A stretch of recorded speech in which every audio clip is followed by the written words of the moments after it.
Greetings, fellow cyber slum dwellers, and welcome to the GrogPod Roguelike podcast, where each episode we resume our existence of deep diving a roguelike game, hack in to some corpo mainframes, and if the game jacks enough creds, revisit it at the end of season recap tournament. I am your bargain bin host of the podcast, Scott Berger, and with me are my augmented humanoid co-hosts. Oh, it's Colin. I am a robotic boot used to crush other boots. Oh, and it's Andrew. He's been muted, harsh man. I'm trying not to like cough into the microphone. That delivery was so smooth and so good. Hey, everybody knows me. It's Andrew, the cyber hunk harshman. And this is Will, your nameless mohawked protagonist.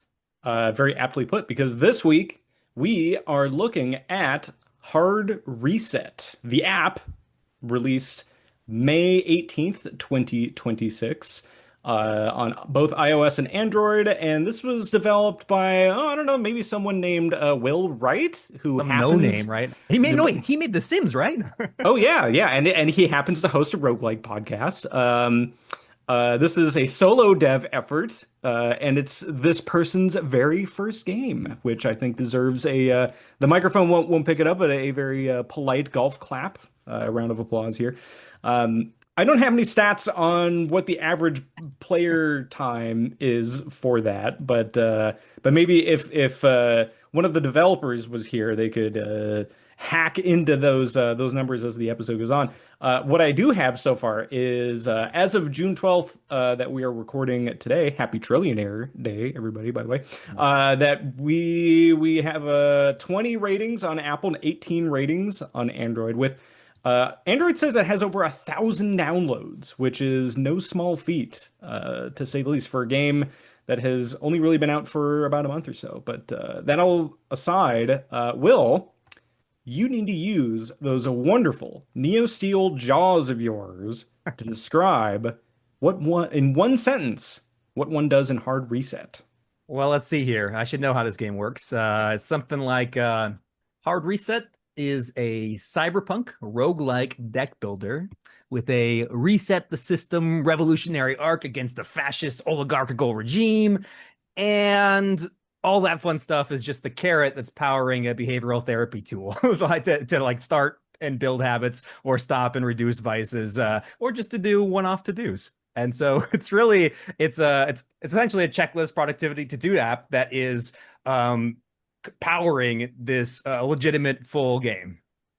And so if people are watching this on the YouTube feed, or I don't remember if Apple allows comments on it, but my plan is to intentionally like close down the comments in order to drive people, if they really want to say, oh man, that episode was so great. What I want people to do is to follow the link in the description that I'll have for the show notes to go to Will's Discord for the app. Because there's a feedback section there. I think it would be more useful for people to direct into the official Hard Reset Discord to provide feedback, good, bad, or otherwise, to help the development of the game there. Because if people are just commenting on the YouTube page here, that makes my SEO look good. But the goal here, and I think the goal that I've always had kind of in the back of my mind for this podcast, is whenever Will was planning on launching this heroic endeavor of his, the goal was to provide a place to showcase it, and a place to not be objective at all, and really just like have like the celebration balloons released from the ceiling and hooray kind of thing. So that I think is the goal for this episode, instead of our usual thing where we punch. It's Scott's goal.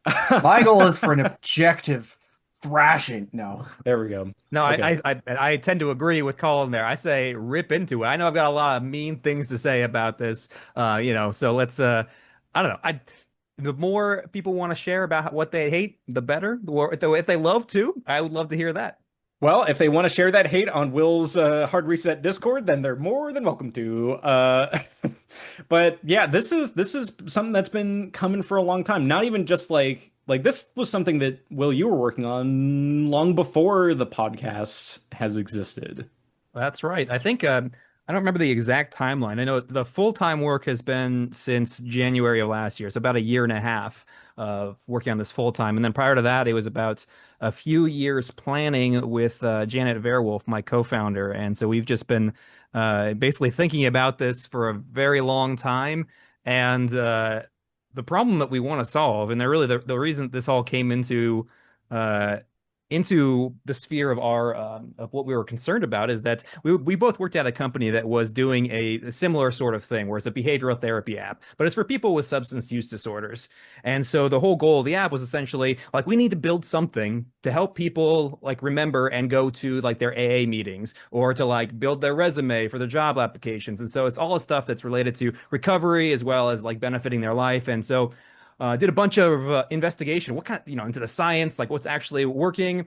Read a whole bunch of papers, and the what seemed really clear was that contingency management is an extremely underutilized behavioral therapy, and the reason that it's underutilized is because it's hard to essentially have a program that's where you get immediate feedback and you have a structure where someone's able to do this system. And contingency management, for those who don't know, it's a very simple system. It's just, hey, your some kind of reward is contingent on a behavior.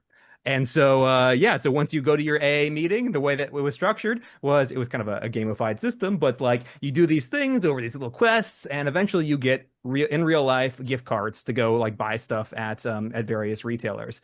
And we found that worked really well.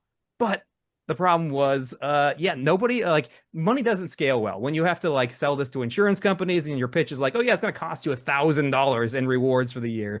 It turns out that's not too many people want to do that, and so the kind of the what was considered the novel idea at the time anyways was, hey, you know what scales well is fun. And so we are going to make the carrot of this behavioral therapy fun. And as long as people value what we are building and like via the actual gameplay, all the mechanics, the achievements, and all that fun stuff, and actually just maybe a genuine or like an enjoyment of the aesthetic, then that should drive positive behavior towards people becoming a better version of themselves, doing more stuff that they should be doing, and stopping the stuff they shouldn't be doing. Now, are you saying insurance companies don't like fun? That's exactly right. That is exactly Actually, right. insurance companies are indifferent towards fun. What they don't like is paying anyone money. That is the truth. And it's funny because like we showed directionally that and this is like smallish sample, but like directionally like we showed that it was working really well, even like the ROI, because of the health benefits of people not going to the emergency room, which completely wipes out like the comparison between one ER visit and like the $1,000 on or I think it was $900 for the year. Like it just made it so, oh yeah, like one emergency room visit was worth many people using this app. And so yeah, they just they needed to have hard like basically they need 10 years of science and then like other stuff on top of that, more evidence, and someone else doing it before they would consider really dipping their toes in. At least that's what I remember from that experience. And I know this, but I want to make sure the context is clear. This is Will is talking about an actual company, different app that he had been working on before. This was what, like 5 years ago now? Yeah, something like that. So your current app, Hard Reset, is not is not insurance funded. It is not going to give you No. money. It is not for substance use disorder. It is the slightly scaled down version for just regular people trying to do uh, laundry or Yeah, go there to the won't gym or be a whatever. single Target gift card or V-Bucks code coming to you, sadly. But who knows what future releases might hold. Not That's that. very interesting. Will, I had no idea that that was in your work history. And what a shame that such a program couldn't get off the ground. That sounds Well, they're still unironically really around helpful. today. They're just not. I don't think they're doing all that well. I haven't looked into it for a That's while. because they modeled their fun theory after Realm of the Mad God instead of Slay the Spire. No, I think yeah, so people, I guess we should say like you can go hard reset all one word dot app app. That'll take you to the one-stop shop where you can find all of the things to download in the Discord and all that stuff for Will's app? Is it well, we'll probably get into that more, but it's Productivity game app. gamified productivity engine. Right, But this engine. is, yeah, I think like the interesting thing about this, and like a long time ago, I was like fully prepared, like, okay, I'm gonna like get my boxing gloves out. I'm gonna definitely like beat up on all this because Will gave Cube Chaos a bad rating that one time. But act like legitimately, like even with my critic hat on, I think this is very interesting. And I think there's a lot of like very cool like design concepts in here. And like particularly for from someone who and I don't mean this as like a dig or anything, who is not a programmer, and you know, not a game dev by trade or by history. I think it's very impressive, and I think that like not even just from my feedback, but like all the feedback that you've gotten from other people, like not just us three that have looked at it, uh, goes to underline that because like you know you kind of see this meme on I don't know like various programming circles of like you know, oh, thanks to Claude, I was able to vibe code up a productivity app. It's like that Buzz Lightyear like meme where it's like I had this great idea, and then like the camera pans out and like 10 million other people had the same idea. I think this is different than that because, like Will was saying, this is actually fun. And instead of something like, you know, going like building out your own Jira application or you know some kind of Kanban board of like oh boy I can't wait to move this sticky note from this side to that side because I went and weeded the blackberries or something, having that kind of engine like something fun to drive that as the reward I think is a very interesting angle to spin on. um Well, I and mean, like this is like in juxtaposition to the current leader in this gamified kind of checklist space, which is Habitica, and that's also part of the reason that I wanted to build this because I found Habitica to be unfun and completely unmotivating. And basically, if you're the kind of person that likes cosmetics for an avatar, and that's pretty much like that's pretty much what they do. They say, hey, you want this like you know you want to have this little egg that you can hatch, or like you know then you should continue doing your chores and you can slowly watch a progress bar and that's the fun part and then you get the thing and that's like not fun at all. And so yeah, the whole idea here is that we need to have something where the reward was actually like, oh man, I really want to progress in the game. I want to discover, you know, what is, you know, who is the benefactor, the anonymous benefactor? How do I get, you know, these achievements? How do I unlock more of the gear? And so I Sure, figured that yeah. that would be more fun. I And want to like, get to the next level. I want to see more enemies. I want to build out my deck. yeah, and like, I There's a lot of motivation to keep you finishing your tasks so that you can play the actual full-fledged game. and this is also assuming that you are using it as a task management thing. I, in preparation for this podcast, uh, I have used slash played Will's app game on and off for the last 6 months while he's been developing it and has gotten into a more usable state, including parts where I did use the checklist. But for the last 2 weeks ish, I just have a task that gives me 13 AP, and I just click it like 6 times, and then I play the game until I run out, and then I switch back and I just click it a bunch of times. Because it is, I mean, I won't say that I don't have any criticisms as a game, but I think it is a good enough game to be played on its own without any like. Will could strip out the task app part of it, and we could still be reviewing it on this podcast as a like, hey, good job, you made a fun game. So You're absolutely right. And yet, as far as I know, there is not an official option in the game to just let me play only the deck builder, which I so respect. Like you still have to because engage with the core engine, the core piece, the checklist. You have to make a checklist and you have to give yourself a bunch of those unearned points. Which I feel like if there was just a button at the very beginning that said, "Do you want the checklist or do you want just the game?" That would like compromise the vision in some way. So respect to you, Will, for sticking to your guns, your cyber guns. well, my checklist is only play the game, so there we go. Ooh, 13 that is beat I should change it to beat attempt to beat hard reset and give it a 13-point value because it's very hard. This is I see, I true. see. Even attempting is difficult. So I Yeah, pat myself on the back for doing that. and I think that there's like earlier this season we covered a very esoteric Michael Bro game 868 Hack, which Will loved if I recall correctly. There was another game that he developed that also has this kind of very interesting push-pull dynamic of ritual to it called Vesper 5, which is like this. It's a very simplistic game that it's just kind of like I don't know, like an adventure like maze pathfinding type game. It's very simple, but the crux to it is that you can only make one move in a 24-hour period.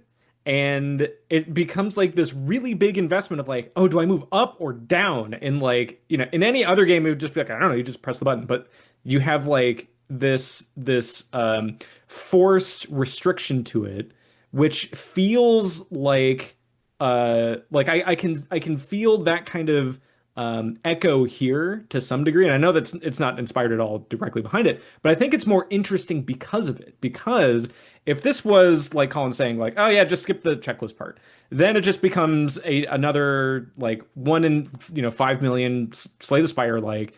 Or if it was just like, I'm not interested in the game, just give me the checklist, then it would be like the Buzz Lightyear vibe coded habit tracker thing. But I think that like the because you can't disentangle those two things, and there are parts of the deck builder that Yes, explicitly rely on the checklist design. critically. I think it's more interesting because of that. And even though that, like, yeah, like the deck builder part, there like Slay the Spire exists, and there might be other deck builders that maybe do like the actual gameplay systems in a different way, but maybe they have like 10 million more development dollars put behind it. Uh, I think this like symbiosis of getting like the carrot on the stick being like the Slay the Spire design principles, with the goal of, oh, maybe I should actually like practice cello for 5 minutes today in order to advance a little bit in within the actual game part is very clever. And I think that like, yeah, if it was just like one or the other, it would be like, but like because they are combined, it's better than the sum of its parts, I guess is what I'm trying to say. And that's kind of the whole design philosophy here is that that this is a checklist first. If you're not in the checklist, you're probably not gonna enjoy the app too much. But if you are, and the main complaint that you have about checklists is that they are just too boring, well, this is like supposed to be the direct remedy to that. This is not like I've said, a progress bar watcher sort of app where you're like, oh, my streak, it's go. I mean, there are streaks in the app, but the streaks actually do something. And just to give an example of like how these things are tied together, in hard reset, when you're getting a streak for every 10 consecutive not days, but like whatever cadence you have, it could be every other day, every many times a week. As soon as you get 10, you earn 1 momentum point, and you get that for every single routine that you might have. And so this adds up, and this momentum is what is used in the actual game side in the combat, because certain builds actually scale with momentum. And so as you do things in real life, you are powering up your character to do more damage, to block more, to draw more. And so that's one of the key ways that these things are linked together. But also, I think the most fun way that they're linked together is with they're called maladies, which are kind of like curse cards. You can think of them, but it's called one of them is forgetful. And so basically, if you have a task that was due on the previous day and you didn't do it, then what happens is the first time you open the app on the next day, you get presented with this confused looking character and this card that says forgetful, and it lists out exactly what you missed and the date that you missed it, and it says that it will be in your deck for the number of combats equal to the number of events you missed. And so it's sort of a soft punishment. Like it's something where like, oh man, I got a curse added, but after 1 or 2 combats, or potentially more if you missed a lot of tasks, then it'll eventually go away. And so that was our kind of a nice little nudge to make sure that it's not all carrot. We're using every single tool in our arsenal to try and make it as motivating as possible. And turns out, yeah, punishment, that's useful sometimes. Obviously, there's the loss aversion is another powerful motivator, and that's how you get like why streaks are so motivating. But to the highest extent possible, really integrating the checklist with the game is one of the primary goals. And so you'll see that in the events too. Like if you haven't done a to-do and it's been on your checklist for like a week and it's just sitting there, in your pool of events is one called to do or not to do. And what it'll do is say, hey, here's that task that you has been sitting on your list for a while. If you commit to doing this in the next 48 hours, then you'll get some big prize. Or you can just, not do it. And these are all very much opt-in sort of things. But everything in the game is oriented around trying to do the behavior modification. And those are just a couple examples of the clever design that is throughout this app. Real quickly, let me clarify for the audience here, folks. All right, listeners. Will has been a solo dev for a long time. I think it's maybe affected his outlook and his mindset. He said, if you don't like checklists, you might not like this game. Wrong. Again, to reiterate what Colin said, you can totally just game the system and play the card game as much as you want, which is, again, to reiterate, worth your time.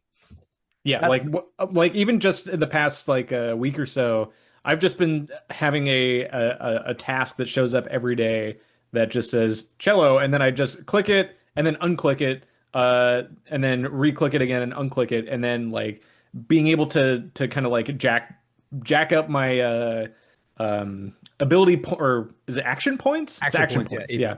So now I have like 26 action points ready, and then like that'll like allow me to do, I don't know, like 6 or 7 events in a row, like between combat or events or shops or things or elite fights and things like that. So it is very easy to just like, oh, I just want to play the game part. Like you can do that. I think it is maybe more of the goal of this as something that's like, yeah, like the game is there and the game is like the principal draw, but, and maybe we'll talk about this later in terms of like success metrics, but like I feel as though the game, like this app as a whole is more than just the game. It is like wanting to try to instantiate that ritual of doing the stuff that you don't want to do, with this being the carrot on the stick. So yeah, like for sure. I just wanted to make it clear that hey, don't write this off. If you hate checklists, don't write this off. Scott, where should we go as our Omega host? Are we talking checklist or are we talking game? Where should we go first? Yeah, I guess. Or is there something you had in mind? Maybe we can kind of talk about like the overall like game systems to start with, because I think that the checklist stuff will tie into that as we go. But right. But yeah, like when you first boot this game up, your story in Hard Reset begins with a very Matrixy style, Cogmind-ish, another game that Will really loved, intro sequence of like computer text coming up on the screen of you like a boot sequence on a computer, and you are, all this technobabble stuff going on, and you are resuming your existence. So it, like the first time you boot this up, it's kind of the story is sort of in media res of something is already going on, and like, oh, I am jumping into this already existing sci-fi ecosystem, and you'll be, and of course, we'll jump in and smack me down if I'm getting the sequence here wrong at all, but I believe that's when it kind of prompts you to like, hey, like set up some tasks here to do. And you could just set one up that's just like, I just want to play the game. Just give me all the action points for it. Boom, you click that. And then you can go over to your Slay the Spire node map where you start off with your combats. You have your different event nodes or like upgrades that you can do, and very much in Slay the Spire fashion, you'll fight an enemy, you'll get a reward, you'll have different nodes that give you different stuff, but I think a crucial difference between Slay the Spire and this is kind of like your character's, I don't know, loadout, because it's much more than just a deck. You have like your deck of cards, but you have heart, and I think very interestingly themed, or appropriately themed, I should say, for a cyberpunk dystopia aesthetic. You got hardware and wetware in association with your deck. And I can just add some color around that too, because this was a a design choice where, and I've said this, and when we did I think when we did Slay the Spire, this was one of my critiques, is that what the heck does a spinning top have to do with me drawing more cards? Like, I can't imagine being in battle, whipping out my top, spinning it, and then like that suddenly makes it so I can do more stuff. What? Doesn't make any sense at all. And so functional gear was one of the main things that I wanted to correct. And so, yeah, we have you're a cyborg. You are a ghost in the machine style cyborg, which is to say you're essentially just a brain sitting in hardware. And so all of your arms, your legs, your equipment, this is all functional stuff that, like Slay the Spire, essentially has a passive effect to it. And so when I have my industrial lifter arms, that is giving me additional torque, which is kind of the equivalent of strength. And also, this is something that Slay the Spire doesn't do. You're able to level this stuff up too. So you can have essentially one relic or relic type thing where it goes from +1 torque to +2, +3, and +4 as you acquire these various upgrades throughout the game. And what I like about and there are cards associated with each of those upgrades too. Exactly. So each piece of hardware has right now 2 cards associated with it. And so if you actually swap out that hardware, you lose those cards, and you get something, whatever you add in is what's added. And so that way you're always able to change your deck and synergize as you're going along in a more significant way than if you could only remove one card at a time, or you're limited by kind of the way that I'm going to say Slay the Spire 1,000 times, but the way they do it. Well, unlike Slay the Spire, at the beginning of the game, you are not selecting a character. You are instead selecting your starting piece of hardware. Now, by default, you do have the torso, legs, arms, but then you get to pick your piece of equipment, your hardware equipment. And there's 3 choices, and that is kind of like your starting class selection, kind of like your character Pokemon selection. style Charmander, Bulbasaur, Squirtle sort of thing. That's how I think. That's a great way to put it. But you're always playing cool unnamed protagonist.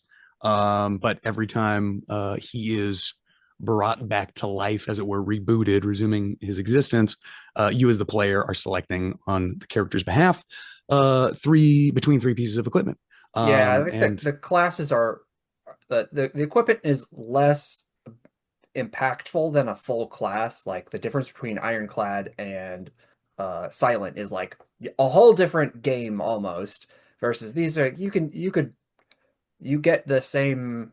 It's like a subclass almost. Subclass is maybe a better way to put it, because of course everybody's deck at the beginning of the game is going to have a certain number of fight cards and a certain number of flight cards. So it's kind of like like in Slay the Spire, you've got your strikes and your whatever the hell the other one is. But I did want to point out that Will, as you say, it's kind of like a Pokemon. Choose from 3 starters, and it's also like Pokemon in the way that obviously Squirrel's the best, and obviously Blaster's the best. Pick that every time. Well, I've got some people in Discord that would disagree with you there, and the builds being discovered are always like blowing me away, and I agreed. I thought the Plasma Blaster was like, oh yeah, this is the obvious pick here, but I don't know. I'm kind of convinced that the Reflex Enhancer is the way to go these days. But... I'm a card draw boy myself, I think. Card draw. I mean, just from like a pure aesthetic perspective, I mean, we got Deckard from Blade Runner. We got the Colonel from Ghost in the Shell. We have of course critically I feel like the Colonel from Ghost in the Shell is more card draw. Pardon me, Vash the Stampede from Trigun. What do they all have? Signature fucking gun. So I mean, I feel like I got to pick it every time. No, that's not true. I've beaten the game many times with that as my starter, and I've branched out since then. But perhaps I'm getting too much in the weeds. So this decision to have these different slots and those slots to be swappable, and those being associated with different cards is something pretty unique. I haven't played a lot of deck builders, but I've never seen a system like this. Again, as you said, in something like Slay the Spire, sort of the industry standard, you're dropping 1 card at a time, you're adding 1 card at a time. Whereas in Hard Reset, you are making pretty big changes throughout the run at your leisure. Yeah, and the cool thing about this too is, I mean, because I agree. I mean, I tend to think it is an elegant system that it seems like it works really well. But like with Wetware, you mentioned fight and flight. And so this is kind of the separate category where wetware is just cards and like the hardware equivalent is your brain. And so fight and flight are kind of like the psychological terms where, what do you do in combat? Fight or flights. I guess there's also fawn and flee, and like there's a bunch of other like other F terms, but it's all like psychologically related. And that's how you have like grateful cards in there, shame cards in there, demoralize. That's something that you would be able, shout at people. And so that's all very much like the non-physical side of things, whereas the hardware is all like the physical stuff that you're doing. Yes, of course. There are cards that are not linked to your hardware. Thank you for highlighting that. And yeah, as to your point about like the theme and everything, those are all make a lot more sense than a spinning top, for example. Exactly. So I appreciate the dedication to the theme, and also of course, she's the major from Ghost in the Shell. How foolish of me, the Colonel. What was I thinking? Please don't come for me in the non-existent comments. Yeah, so you got hardware, wetware, you got your cards, you have effects for things, and there are I mean, when Slay the Spire has really just kind of laid the foundation for so much of these things, it's really hard to innovate on top of those. But I do really like that there are some unique takes here on that system where, every Spire clone out there has stuff that gives you shield, gives you HP at the end of the round, blah blah blah.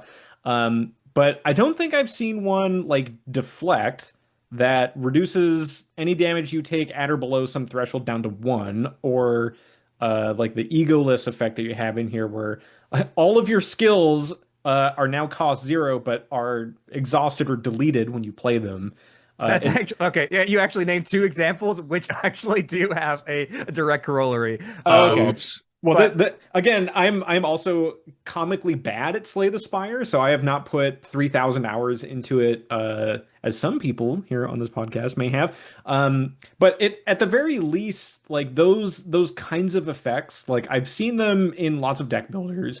But there are ones here that I definitely have not seen. So, Will, as the source of knowledge here, which are the ones that are not from Slay the Spire? An effect like irradiated. What's your best innovation? Yeah, quick. Put him on the spot. What's an absolutely original game design thought that you had? Go. Let's see here. Wait, what is irradiate though? Because I remember you talking about that one, and I haven't gotten those cards yet, so. Yeah, the irradiator is a pistol style weapon which inflicts the effect irradiated on both yourself and the enemies. And so this is the idea with this one, is that you're trying to find other stuff to not make it so that you're not getting the negative effect of the irradiated, but it's essentially a damage over the time thing where you can, you add it onto an enemy, and it has a half-life sort of system where at the end of their turn, at the beginning of their turn, they'll take damage, and then the amount of if they have 10 irradiated, it'll go down to 5, and then it goes down to half, rounded up, so 3, 2, 1, 0. And so it's similar to a poison effect, but I figured that half-life and would fit more with like the irradiated sort of a theme with this one. I realized I just went to try and look up the hard reset wiki because that is always what I will do flexibly. So we better get on. Well, it's the Codex. You can just go. I mean, the Codex has everything in it. Is that on the internet though? That's in the app. There's a whole section devoted to like showing you everything that's there. Who needs the internet? Wow, that's a very good feature. Well done, developer. Yeah, but where is it on hardreset.app? It's it is not available on there. Hardreset.app.wiki. Someday soon. Here's another specific example. Oh no, wait, no, never mind. I don't want to name any of these cards for fear of being surprised that actually that was directly inspired by one specific. Oh, here we go. Full reverse. We were talking about full reverse the other day, which of course is a card that you get from the hardware, the leg hardware piece, which is a set of treads, very Cogmind-esque. And the full reverse effect, it allows you to swap your draw, the cards in your hand. Pardon me. You swap your draw pile with your discard pile. That's neat. That's a neat switcheroo. That's cool. I've never seen that before. Yeah, no, that's one I really like the, and you're actually right. The motorized treads. Actually, that was from Caves of Cud, if I Oh, remember pardon me, correctly, pardon as me. my inspiration there. And they inspired a couple other things in the app too. But a Like zero like in day, Caves of Cud where you swapped your discard and your draw pile. yeah, Yeah, exactly. yeah, There you yeah. go. Which I will, remember. of course, you gave Caves of Cud. What score again? Uh, I must have given it a nine. I don't remember. It was up there though. Okay, very good. Because I'm not sure if our audience necessarily caught that, given that you played it after the fact. Anyway, Well, I'll just say here. So if you want, this is one of my favorite cards that yes. you won't find it out there. It's called Zero Day, and there's a mechanic in Hard Reset where we don't have linear upgrade paths for cards. You don't just go in and like, hey, which card do you want to upgrade? It has this fixed sort of path that's going down. Instead, we have hacks, and so it's more like Monster Train or something, or like a socket system like you think in Diablo, Right, where you're a actually modifier, a yeah, you're modifier for the dropping card. the hack in there and it's modifying it. And Zero Day is one that hack 5 random cards for this combat. And so it shows you those cards, it puts a random hack in there, and then it goes back to wherever it came, where the draw a discard card Of pile or in which your there hand. are what, like 4 or 5 different hacks. There are 15 different hacks right now. Holy crap! Got I'm like, him. oh, I'm gonna undershoot it a little bit, but No, I yeah, didn't 15 realize. hacks, 37 insights, which are kind of like relics for your brain. 70 only 71 cards right now, and then we have 26 pieces of hardware. But the plan Those the plan is like essentially 100% more over the next year. So sure, but that is quite a good selection for 1.0. I mean, it feels like it's definitely a fun game to play. I mean, is the longevity there for a year plus? I don't know. You could probably beat the game in a few months right now if you're playing it at kind of like an average pace. Right. to touch a little bit more on the hacking system, because I felt like this was something that, Well, the hack system, not the yeah, hacking system. well, yes, the There's no hacks. hacking minigame in this yet. Type.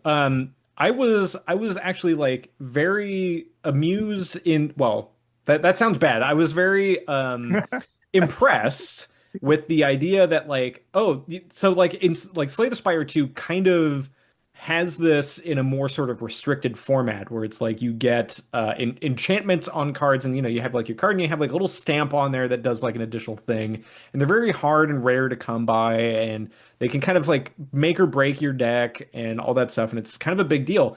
Here it's a big deal for a different reason, because I think the flexibility, because like you can, in between combat, so I'm pretty sure you can't do this in combat, that would be pretty busted, but after combat, you can look at your deck and you can see the hacks that you have available. And if you said, well, like, I know that I have the boss fight coming up, and I know this boss fight's moveset pretty well. Maybe I want to move this dupe that has the effect of duplicate this card from this one kind of specific card that I have in my deck to this other one now, because I know that the build options that I have for that will just be like way better. And I thought that was kind of a genius moment of like, whoa, like now, yeah, I mean, like, you said there's something like 15 hacks in there, but having multiples of those and having like the flexibility of being able to on the fly like swap them out onto different cards, I think is super interesting, and like it fits the theme really well. And Yeah, I was gonna say that exactly. Well, I think it fits the theme well, and it also kind of fits the gameplay style of the game. Like, theoretically, you're only earning between 10 and 20 AP per day, or 20. Depending on how hard your life is. I don't know. Yeah. I guess it depends on how many points you're putting into things in the task list, and how much or like me, just like spamming the button. But presumably you're doing 20 AP a day, which is 4 events or combats. So if you're only getting a couple of them, it's nice to be able to have another thing to do. Like, you're not going to be, you can strategize before you're going into combat. It's a little bit more ways to interact with the game part of the game, when you're like waiting for yourself to do the tasks that earn you the things that let you play the game. Yeah, and also, So That's a good point. I'll just add that it fundamentally solved one of the hardest problems of having functional equipment. Like having hardware where there's like 2 cards assigned to that hardware means that if you swap that hardware out and you had like something that's fixed, like the enchantments in Slay the Spire, then that enchantment is gone. And so in order to solve that, we needed something that you could just pull out of those cards and of the hardware, because hardware can have upgrades in it, and that way you can just slap it in the new thing that you get. And so that was just a really nice way that it kind of worked itself out. Totally, What totally. And happens? I do want to compliment you, Will, on making that system that Scott was talking about of swapping around the hacks a lot better over time. At one point, it was pretty jacked up. I'm not gonna lie, and like I couldn't move the hacks to the cards I wanted. I had to do a weird thing where I would like frog like leapfrog the hack down the list, and it was at months and months and months ago. Yeah, pre It was a 1.0, hassle. things, everything was like it takes a little bit of time. And now having played it just this week, it works great. Works great. And it's nice to see that a cool system has come along and the UI along with it. I have a question that I've thought of while we were doing this. So you can get extra versions of cards that are associated with this hardware, right? Yep. Like as card draw. So you get, Industrial Lifter, you get like the big punch or whatever. If you get an extra version of that card and then you swap out your arms later, you still get to keep that. Well, that wouldn't make a lot of sense now, would it? I mean, So if what you happens? What if happens you to have a your other plasma cards? blaster and you're like, one of the moves is you're shooting and you lose that plasma blaster, chances are you're not going to be able to shoot anymore. And so all the hardware cards have a parent hardware. And so if you lose that parent, you'll lose everything under it. Right. But then Gotcha. So do you just lose all of the extra cards? Or Yeah, I do mean, you- if you happen to add more cards to that hardware, because one of the mechanics in the game is that when you're doing a card selection, you get presented with wetware cards, which are just one off, like they're not. I mean, the brain is the Yeah. hardware. And then you also have the opportunity to get more cards for the hardware that you currently have. Sort of the idea there is that you're honing your abilities to use your hardware, and that's how you're able to do more with it. And Which is a so relatively new feature, if I remember correctly. I think that was like 2 or 3 months ago that was Okay. yeah. Gotcha. Because yeah, when it first went into public, not public. Well, yeah, I guess whenever I started playing it, I don't remember. Pull up the data. That was not an option. And now it's like, yo, I can get even more righteous blast, indignant blast, mad blast. I forget the name of it. Cards, amazing. My favorite card. Let's go. Yeah. Cool. And you're happy with that change, the ability to get more hardware specific cards as rewards. Oh yeah, and the plan is actually we're going to expand on that. So right now there is 2 cards associated with every hardware, and the ultimate plan is that we have about 5 of different rarities, and that way when you're first getting the hardware, the cards you're getting are randomized among those 5, and then as you go on, you're able to find the new ones and then essentially delete the ones that you don't maybe like, and so that way you can further synergize within the actual hardware and the cards that are available under it. Okay. Neat. No, it sounds cool. Well, that's planned. Right yeah. on. So a lot of the stuff is like I plan, said, right? 1 year out or presuming so, right? presuming that you're making enough money and you're doing enough stuff and you're No, still it developing doesn't the matter game. if I make money. I'm still going to build this. Like, if I have to get a real job again, that's fine. I'm still going to be building Hard Reset into the foreseeable future. Yeah, I mean, I Right guess on. the making the art, making the cards, making that kind of stuff is the fun part of it. It's the Animations, I think, are my favorite thing. Like the in-combat animations, like when adding the irradiator, if you play a card that adds irradiation, now there's like this animation where the screen tingles like you're going through what an electron beam sort of a thing, and so it's fun to make all the movements of the characters and all that fun stuff. Yeah, So there was an important moment in the development, at least important to me. It stuck out. At one point, the intro sequence, you added a eye-opening animation. That was Colin's suggestion, by the way. Oh, well, excellent suggestion, great. Colin. I remember making that for sure. I for sure remember making that comment. So that yeah, as you are resuming existence and like waking up on like the cyborg operating table, and getting all of your new hardware installed, it's a neat effect. It's like thematic. It's a cool little good use of a George Lucas screen wipe, but also it establishes that like I'm assuming the role of this character. I'm not like selecting a character. I'm not building a character. Like this guy who is looking so cool on all of these cards. This is who I'm occupying, and who the protagonist is. Because initially when I first played it, I'm like, whoa, what's going on? Is this? I was a little unclear on like, is a first person game? Is this a third person game? What is? Where is the audience in this? And Which, it's supposed to be a bit like a mystery in the beginning. Like Scott mentioned, like the terminal screen. Well, in that text, you're actually, if you read between the lines, you'll see that like you died and like insurance, you didn't have insurance. You're just basically, you're about to be dead forever. And then some anonymous benefactor managed to pay for your insurance because for unknown reasons at the beginning of the game, and they want to bring you back to life. And so you get your insurance is granted, and then you're suddenly open your eyes on that operating table, and he's talking about how you have the shit tier insurance, which improves over time, but like you go from the economy arms to better stuff. But that's kind of the theme here is that, and I think as an excellent form of meta progression, of course. Star, I think. That's I believe that was a book where there's like recloning essentially is like a big part of it. Westworld too. I mean, there's like a lot of places that do recloning, but it really tied in well with the cyberpunk sort of Ghost in the Machine or Ghost in the Shell sort of thing. Right on. I can dig it. Well, yeah. Also, it should be mentioned the actual animation of the cards, the way they draw out, the way that they sort of fly at the enemies as you play them.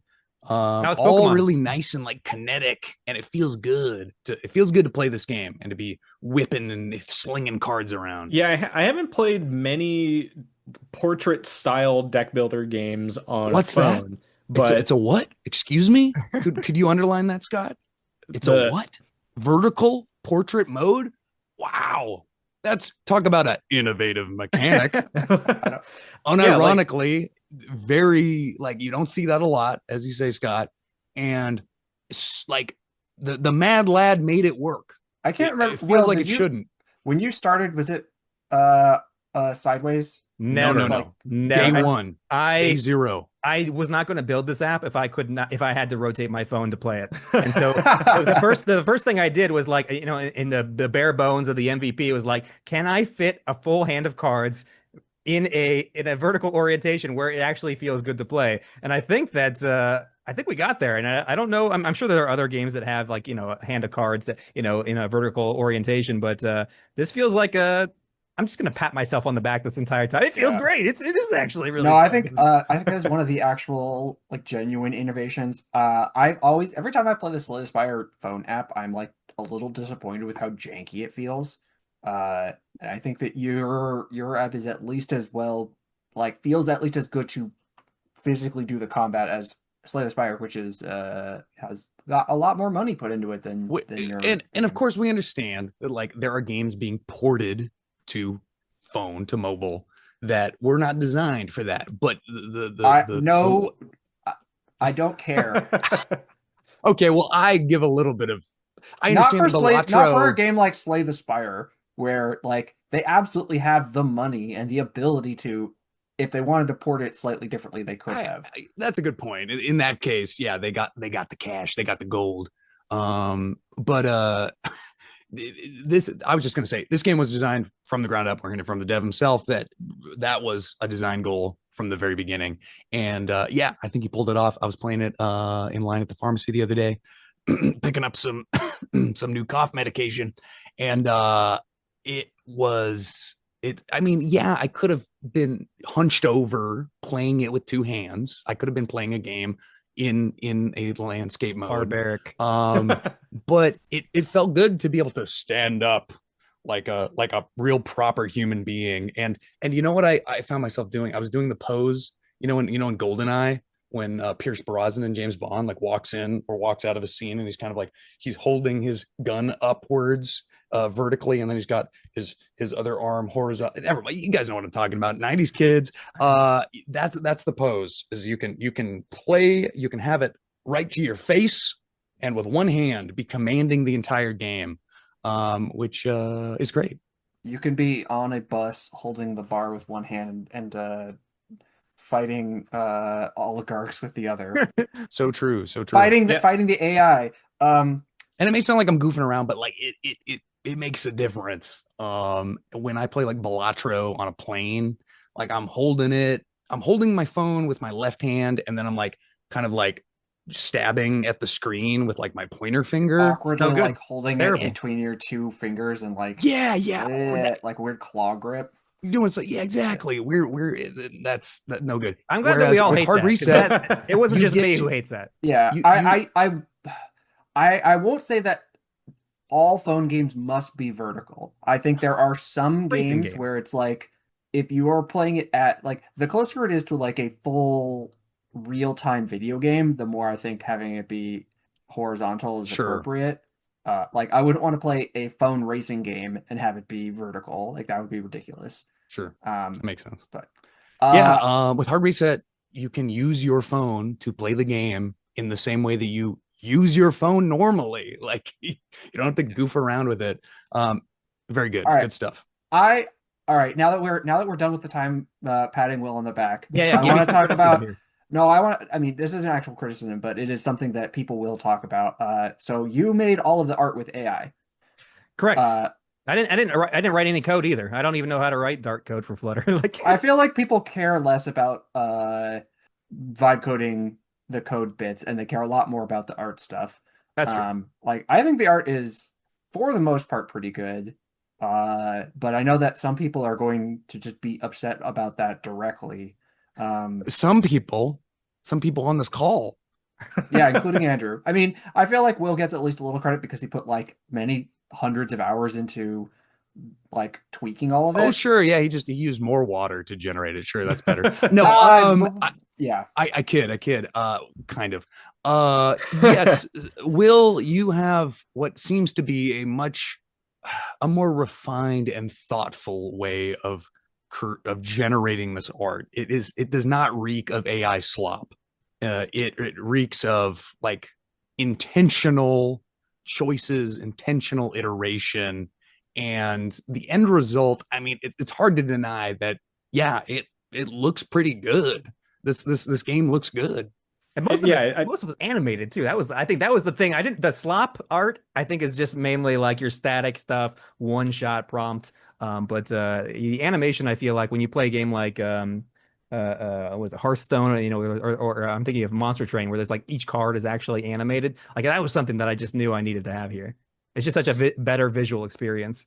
Yeah. yeah. What's your workflow these days? I mean, I remember talking with you like a year ago about when you were trying to do some of this stuff, but like how are you like creating a static image and then like building out from that like perfect static image or are you starting with the idea of the card art or is there how are those influencing Yeah, each other? I think I've got a good example here, which is so for the main final boss, and I won't spoil what that is, but the inspiration that like went into it was there's a scene in Star Trek: The Next Generation where a Lieutenant Barclay is in the holodeck and he's now commanding the Enterprise as he's stolen it, and he's basically been imbued with these super intelligence powers, and so he's built a supercomputer around him where there's like lights hitting his head from different angles, and I thought that was the coolest sort of thing, and so I basically took that like a still from from that show, and I took that in as like a base seed to like convert it into my style and to build in the characters, and so it's very much an iterative process. But usually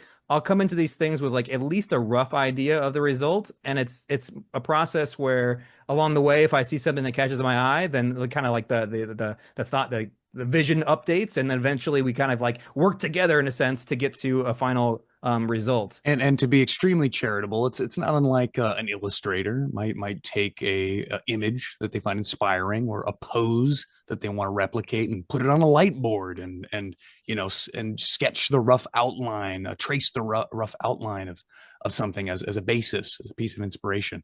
All right, with that out of the way, we won't have to worry about Paramount contacting Well, us. and I That's think that interesting. like So yeah, that makes sense. Like if you, yeah, I mean that's one of the. What were you gonna say, Scott? well, I think when people hear generated or like AI generated art, they think of like the people who are lazily like slapping together something in like not even Midjourney, but just like, hey, ChatGPT, give me a picture of something that I can use for my farmer's market, or like, hey, the PTA meeting is coming up. I need an image of a bunch of kids like playing in a field, and it's like this Studio Ghibli knockoff piss filter bullshit that it is number one, not present here, thankfully.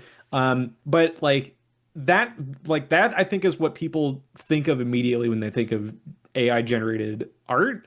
Um, in that it is someone else's aesthetic and vision that they're effectively like co-opting for like effectively like clip art purposes. And what I like as I'm just kind of scrolling through the card list here, I'm not like I don't see any of that. Like you can tell that the art is AI generated. It just has that kind of like I don't know depth of feel to it, but you can tell that it has like Will's like vision behind it. Number one, like the cards are all very colorful. Like there's like very bright yellows and like electric hot pinks and like very good use of like shadow and just like theme and like voice to the art that is not something that would come out of like uh give me like a Greg Rotowski 4K image station blah blah blah like kind of thing. So I'm curious Or from say, give me a Dungeons and Dragons character portrait for my Zoom game that I play every other week with Andrew Harshman. yeah, that's why you just go into the MacGyver episodes and you just pull out whatever image from IMDb you can. Oh yeah, But like I will give it to you, Scott, for going that route. but like Um, so one of the recent cards that Will just added was acute exposure, and it has this very hilarious looking like almost like from Home Alone where Marv is getting electrocuted and That it's was just my like inspiration. How did you? It's like, yeah, that's exactly what I was trying to do there. but like it's that's what comes to mind, but it's not like an obvious like trace of it per se, but it has this very good like glowing effect, and there's like this radiation beam shooting in the skeleton. Uh, Unintentionally very funny to me, but that was something that you added recently. So like when I guess question for Will, as you're going through the ideation process of adding a new card like that, it clearly is more than just like going into Midjourney and saying like, "Hey, give me a skeleton hit by a green beam, copy paste. Okay, I'm done." Yeah, no, it's a very it's a very iterative process. That was actually one where I had to pull it out into GIMP to make some manual edits. I think I had to pull it over into Nano Banana because that one's better at understanding specific language. So like I think in total, I know we added it up for I think that one or the one just before, and it was something like 970 different like iterations. And I know, oh no, that's a lot of water. And that might be. I actually don't know the actual It's amount of not. It's water not. that I've Andrew. blended. Andrew's the only one that's allowed to like actually comment because all of us, the rest of us, eat meat, and like a pound of beef is supposedly like 1,500 gallons of water. So every quarter pounder with cheese you eat is like 10,000 emails. Colin, I so appreciate that. Andrew, every time I'm like no one's allowed to complain, and then in my mind I have to mentally asterisk, except for Andrew, the Well, vegan, who well, so is I guess allowed to. maybe to simplify my question a little more, like just adding that one card, like I'm sure it took hours and hours of like trying to figure out like the concept behind it and like how does this fit into the broader part of the game, but just the art itself, like how long, like how many hours do you estimate you must have spent on just the art for that one card? That one took me about 5 hours. Okay. So, I can maybe do like two a day. That's kind of that's the bottleneck right now on creating art. And what's separate, like, how do you know when something is like, when it's first like one shot, it's just, pumped out by Midjourney or whatever. And then you're like, well, I'm not really happy with how this looks. I wanted to change that. Like, what is that sort of like ideation process like? Like, how do you know when something fits the aesthetic of the universe that you want it to look? Well, I have a quote here from Rick Rubin, which I think highlights this because he basically says, and I don't know who that is. he's a famous music producer. Oh, thank And goodness. and he has he has I no got worried for technical a minute. ability, no technical ability whatsoever. But he's just been a part of like some of the most like big albums of all times. And what he says is that what he brings to the table is the confidence I have in my taste and my ability to express what I feel. So I don't know like how to put that in other words. It's just like when I see something I like, I feel like I've got a good taste for what looks good, and that's kind of like I don't know. I'm patting myself on the back again here, but like the iteration process, it's I don't know. Maybe I am very biased here, but I don't see a lot of other stuff coming out that I mean, it does of this. help that you are like also fairly artistic in your own personal life. Like I don't think you would, if you were having to do the art manually, this isn't the art that you would get out. But I'm sure that given enough time and effort, you could have created actual good-looking pixel art or some other style of art. Yeah, I mean, if Right. I Probably paid wouldn't someone, have moved it would have though. cost me about $30,000 to $40,000 to create the all the art for the app, and that I would have I just was been about this is not going to happen if that was the case. indeed, and was Well, exactly a point I was gonna elucidate. So thank you for bringing that up. Scott, you say when people think of AI art, they think of slop. They also think of the theft of creativity, the theft of artwork, the theft of intellectual property that has been fed into these models.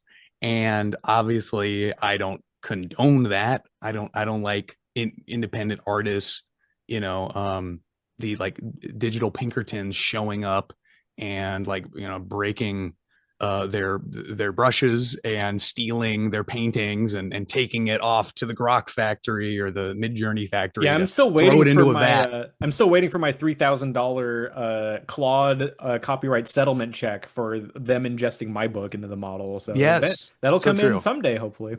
So obviously, I don't like that, but unfortunately, that's where we are at this point in human development.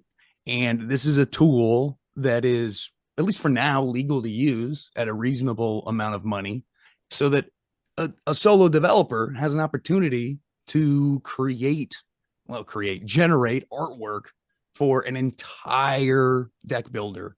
And as you say, Will, if it weren't for this, you would have had to shell out or he would the have had cost to of a new spend car. many, many, many, many hours making art Indeed, and you himself. would be not even close to 1.0ing. So I mean, it's hard to deny that like this is a useful tool for solo devs. Um and also thematically, it's so perfect for your game. Well, and I tend to agree with you overall. I think that I'm going to put a caveat there because I think that the direction that AI is taking us ultimately is not going to be a happy place. But I'll say that if we just look at what we have right now and its usefulness and kind of compare that to well, I mean, just in creating this app, I actually wrote out I have 24 sources of inspiration where like I am not the original person to come up with like the recloning idea. Actually, I think that was Robert Nozick in his teleportation experiment. And then like that kind of like obviously doing that in Star Trek and other places, but like recloning is not an original idea. And I think it's odd that we think that we all have to have our own the thing that has never happened before has to like somehow just burst into existence in our own mind. No, actually, what we do is we have like everything in our entire lives has impacted the way our brain works, and so it lights up in certain ways based on your history. And so when you have an idea for something, that idea is not yours. That idea is the result of everything coming before it. So in a sense, we are an image generating model. We are an LLM of sorts. Obviously, the architecture is different, but I think that's kind of the underlying idea here. Is like if you're studying art and you're looking at a bunch of art from other artists and you make something, well, is that yours? Or is that credited to everyone's art that you No, were studying? I'm pretty sure this LinkedIn profile picture that I have that's very clearly ripped off from Studio Ghibli is my idea. I'm the only person that's thought of that. Thank you for rescuing us from this topic of conversation. What did Danny on Rogue Pod Lightcast say to you, Scott, about your opinion on Binding of Isaac? Like, thank you for your opinion. That is a valuable and interesting opinion, but I disagree with it. No, and yeah, we're not going to solve the Yeah, question of AI media generation here today, but it's good that we are discussing it because Colin, you're absolutely Yeah. right. People is going to talk about it. It is going yeah. to be a topic I of do want to discussion. this. Yeah, I want this to be a genuine topic of, we're not just only softballing Will questions. Yeah, And and honestly, we've all talked about this, like not on this podcast because Will's our friend and has been just developing this for years. So like I remember one of the first questions is like, "Oh, how are you going to do the art?" like, because that is Indeed. it's a real question for small devs. And So it looks way better than I was expecting, if I'm being honest. And I am being honest. Furthermore, to be clear, like I mean, we have a Dungeons and Dragons game. There has been it's not uncommon for AI art to appear in our Dungeons and Dragons Discord, and I've been pretty vocal about giving my pretty well employed fellow players grief about using AI generation and not, oh, I don't know, paying an actual real person to create artwork, like with my character art, of course. Isaiah Xavier Bradley, look him up. He does wonderful work here in beautiful Seattle, Washington. And he will make a full character design for you for your D&D game that you can use and enjoy for years to come. So like I've been outspoken about this, and even I, a pretty big critic of AI generated video and artwork, cannot deny that like this game has a, I'm not gonna say visual soul, but it has a distinct aesthetic that looks yeah, cool and well, is I think that's consistent throughout, and the artwork legitimately looks good. Again, this is a nice game to look at. yeah, and I think a lot of the criticism of AI art is like two different criticisms that get kind of mashed into one of like it looks bad and it's immoral. It's like, well, those are two separate criticisms, and I think that most of this looks pretty good, and Indeed. the morality is exactly as Wait, questionable And one as could argue as also, Colin. like people have different opinions on how good or bad it is to make art Indeed. with. And one could say it's clear to me that it's like the theme and story of the actual game makes it clear what your position, Will, is on Oh, I'm in where the AI is pro-choice taking us. category for this. Well, where, pardon me, I should say where the powerful systems that exist in our world Hmm. are like leveraging AI and using it against the common people. Like you're on the right side. You're on the good guy side is basically my point, and that's clear to me in the game design and the story and the themes. Yeah, and Yeah. I feel like the story, like maybe we'll leave a little bit of endgame spoilers off the table here specifically, but I think that like the story, like for example, if this game just had like crappy but maybe albeit charming hand drawn art, like MS Paint style for all the things, I don't think the message for the story would land as well about like why like this game exists with like enemies that are specifically drawn out of our current world that we're living in the year of our Lord 2026, with from political institutions and you No, know, we straight up got effigies of like the current regime's worst people. sure. That's kind Effigies. of what's happening here. Is a lot of And the oligarchs and the fascists you don't like. There's kind of a version of them in this game because I don't like them, and I want. Well, I can't say that. I like to fight them in combat. I'll leave it at that. yeah, and I feel You like would that like to challenge them to a game of cards.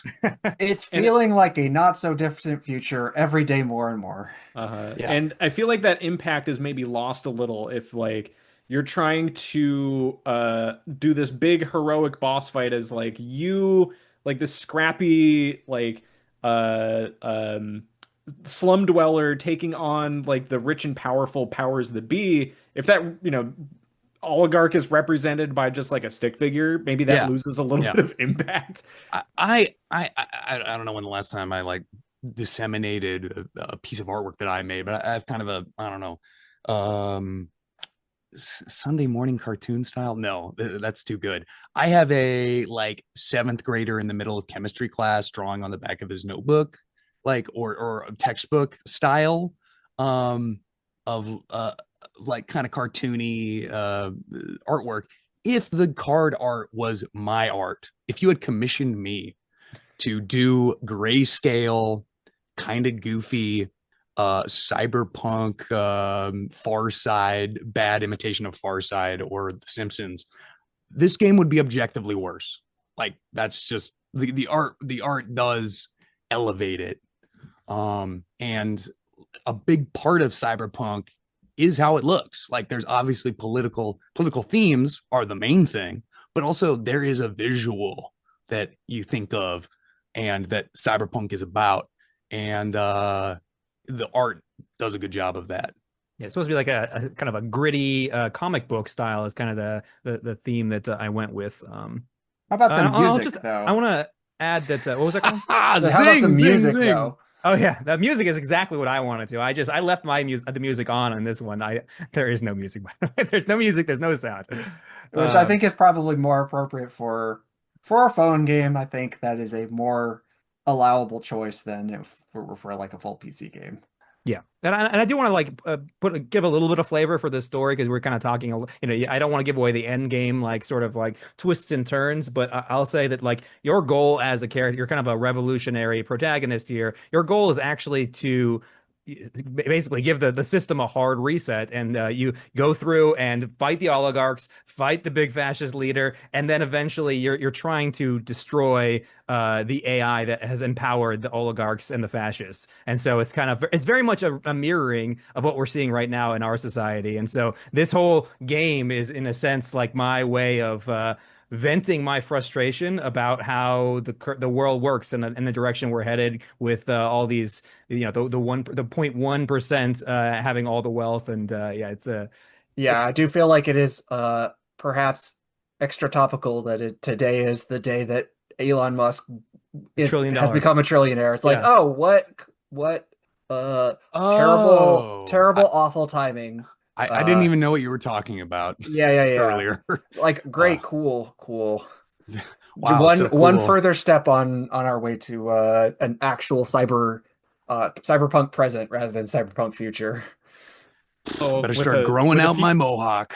few more years of inflation, we'll all be trillionaires, right? I think yeah. There's And so on a more uh micro level, the way you're achieving those goals is, of course, you are making your way up the Slay the Spire node map, and you are engaging in various battles with the various underlings, the bootlickers that serve the various Cyber systems, cops, and the robots and androids and things I do like the that have fact that been like pressed into service. the world of like oligarchical robots is like intermixed with like these cosmic like mutant horrors roaming around Well, throughout the those cyberpunk are. city. Oh, yeah. Let's actually. Maybe this is too specific to drill into. What is? Yeah, what's going on with these mutants? I assume that like they are sort of the failed attempts by these mega corporations to create like super soldiers or something, and like, well, they failed to do that, but like we can use them as cannon fodder. Send them out into the streets to battle the revolutionaries. You're close, and I know I don't have this explained via the side missions right now. It's all kind of a planned. Right now we have like just the main quest and a couple of side quests, but this one in particular it gets explained later. And yeah, essentially it's the corporations wanted to do. Actually, I should say the oligarchs wanted to be recloned. They want to be able to live forever, and so they basically put together all this effort to start to make do the experimentation. These are kind of like the failed experiments from the recloning experiment from that development, and so they're kind of like they're in the abandoned zone of the city, and so we can kind of imagine this as just like I kind of think of it as what is it, City Z, I think, from One Punch Man, where it's just this place that's overridden with like monsters. You just don't go there, and so you're gonna go through that, of course, because it's the fastest way to get to the headquarters. I always thought Aha. it was funny that like the enemies are a mix of like these like Cronenberg-esque nightmares, but you also have like the worst Cronenberg-esque nightmares of like Elon Musk or like other like various obvious political stand-ins. And just like, yeah, that seems about right for inhuman monsters. Yeah, So they're all in the same Is category of is monsters. the Elon Musk stand-in that obvious? I feel like it looks nothing like him. Well, actually there are two Excaliburs based on them. That's because I used the base image there was Elon's wearing that trench coat when he's trying to do his like goth pose, and he's like wanted that image removed from the internet, and so I'm like, that's the I one I need to see. use, and so I that was the see. basis for that. And the other one was like him with a flamethrower, and that the one's a little bit more recognizable with his like hairline and facial Oh, features. interesting. Because yeah, the boss Excalibur, which for a long time was the only boss in the game, and I've fought that guy like dozens and dozens of times. I think at one point I got to ascendancy in quotes like 6 or 7. I was pretty happy with myself, but at a certain point I couldn't sustain that, no matter how many blasters I had. But um, yeah, Excalibur has like long hair, so like I get that he's like saying things that are kind of Elon Musky, but like they He had long hair in this didn't look picture. like. He very much. Here, I'll share the picture with you. Yeah, I know guy, the image you're just talking about, don't. but I guess I forgot the part that he was wearing a cosplay wig. Surely it's a wig, right? No, I Anyway, think he was just young. Yeah, he was just younger. that's neither here nor there, though, I suppose. But I am excited to see this image. Yeah, earlier we were talking about the wealth of content in terms of the number of cards, the number of hacks, the number of types of events and things. Also, there's a wealth of enemies. How many enemies are in this game? There's kind of a lot.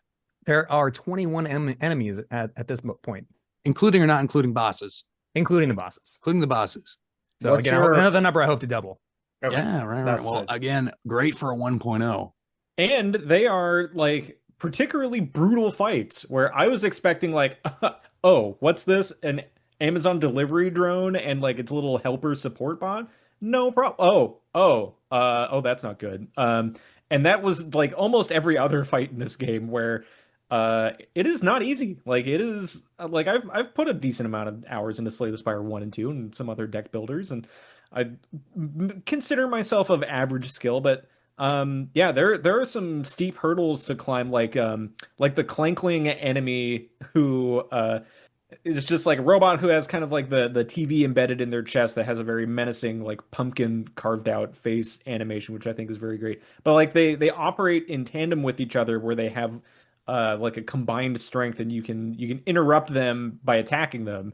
And I thought, oh man, like I'm gonna be toast. Oh, but wait, I have this really good build going here that on card draw I hit like all the enemies associated with this. I'm like, aha! That's like yes, that's the hard counter right there. Is that I know? Yeah, I was very pleased to luck in that one, but that hard counter did not work so well with some other fights, which yeah, like you can't just like steamroll the game with one build. Like you have to tap into that flexibility of the different hardware and wetware and the hacks that you have in order to make that work, which I think is a good idea. But yeah, like all the enemies in this are very different from each other. They all have a very unique like art aesthetic to it. I think Will, you were saying one of your big inspirations for like future tech like this is like that kind of like LED robot face kind of thing. exactly? Yeah.